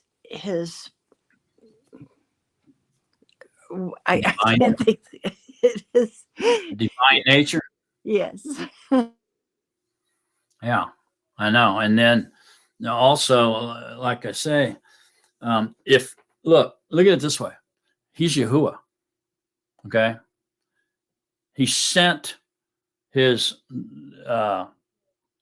firstborn of all creation into her womb, which means she didn't have anything to do with it. And so, since he was creator, he's the father, he's Yahuwah, and he manifested himself in the flesh inside her womb and became flesh and walked among us after he was born. Is he really her son? Or is she the son of Elohim? And which means he is the father. He's her father and our father. Right? See what I'm saying? And so that would make, him being her son only through the carbon copied eyeballs we have in our skulls, only through the fleshly mind. Are we seeing that? We're not seeing beyond that, wait a minute, she's not his mother. He's Yahuwah. He has no beginning and no end. He is not, his existence didn't begin at the incarnation. He was just transformed. His body of light into a body of flesh had nothing to do with her. He just grew in her belly for a sign to humanity that he, being our deliverer, would come through the loins of a maiden as a sign to us of who he was, our deliverer. Not being, a fleshly human that he possessed, but being Yahuwah all around, all in all, 100%. See where I'm coming from on that now? Go ahead, Sharon. So with that understanding, she has, there are no chromosomes from the mother, and the DNA is from our father. And we are born from our father when we get mikvahd, is what I understand. Our DNA is from above, not from, because we're born again, or no, born from above. That's right. That's right. When we're born again, who's our mother?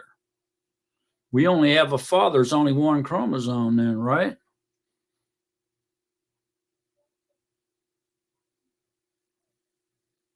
That's the point I'm trying to make. So I know it sounds weird, especially the first time you hear it, but there's a reason Yahuwah denies Miriam's parentage, connection in Scripture. And he does. He's always pushing her away. Saying, he's not my mother. My mothers and my brothers are those who hear the word of Yahuwah and obey it. I mean, I did an intense study on it, man. It's really a mind-blowing concept, really, to go after. But you got to be well advanced in the Ruach in order to start seeing something like that. Because most people are going to reject that immediately. So by law, human law, he was their son. He was Joseph's son and Miriam's son. But by the laws of the universe, perhaps he was their father and not their son after all. But he came that way through the loins of a maiden woman as a sign, not for those who, the unbelievers, but for a sign to the believers, the ones that were appointed to everlasting life.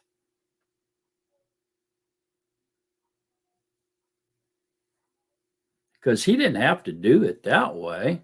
Obviously, he could just appeared as a full-fledged grown man and been staked and shed the blood of the Ruach. But he didn't. He chose to come through the loins of a maiden. Why did he do that? Why did he go through all that trouble? As a sign to those who believe. That's why. That he came. You know, here I am. I'm finally made it. I'm here. I'm going to deliver you now. I'm going to make a way for you to have everlasting life. And put everything back to the way it was supposed to be. Right?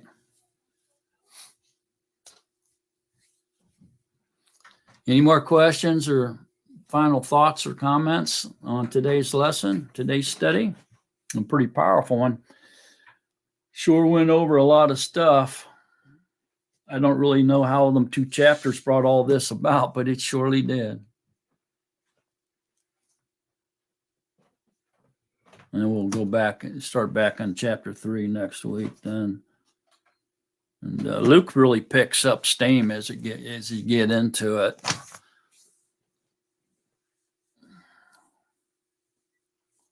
Okay, anybody else? Comments, questions? Go ahead, Tad. We're just going to say what a great study. As always, we enjoy seeing everybody and feel the love from everybody on these Shabbats. Got a lot out of it. There's always little things that just jump out all over the place when we go through this stuff that I learned about that I didn't realize before. Some significant, some not so, but still lots of stuff. But we're going to leave today as always, but we'll see y'all next week, and hopefully everybody connects somehow with their creator on this Yom Shabbat. That's what it's all about. We love y'all, and we'll talk to you next week. Thanks, Ted. Yeah.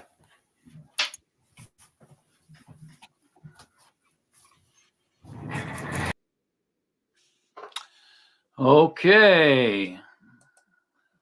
Let's go to the chat room. Intense. Thank you. Yeah, this was an intense study for sure.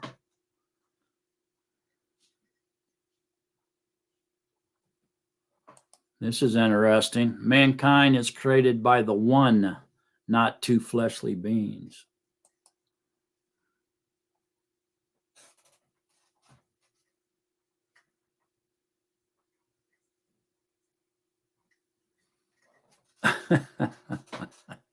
I ain't even going to put that up there.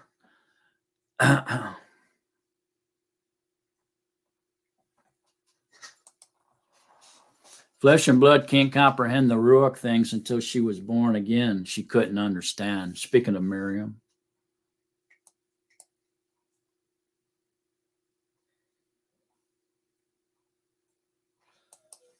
Miriam didn't create him. That's right. He was pre-created. He existed before the incarnation. We got to understand that.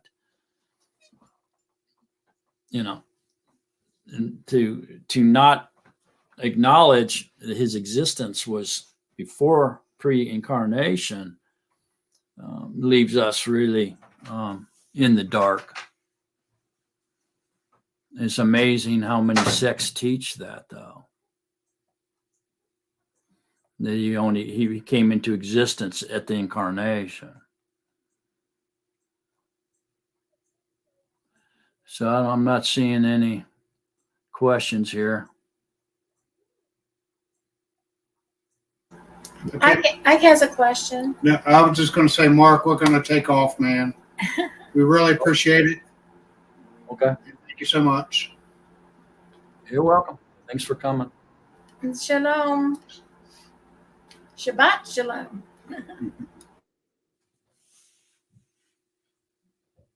I'm not seeing any questions here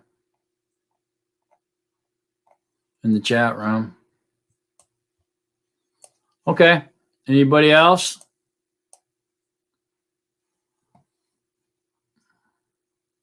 Phyllis, we're going to get off of here.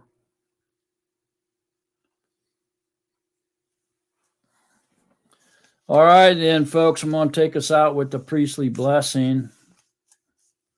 I'm not sure where Phyllis is.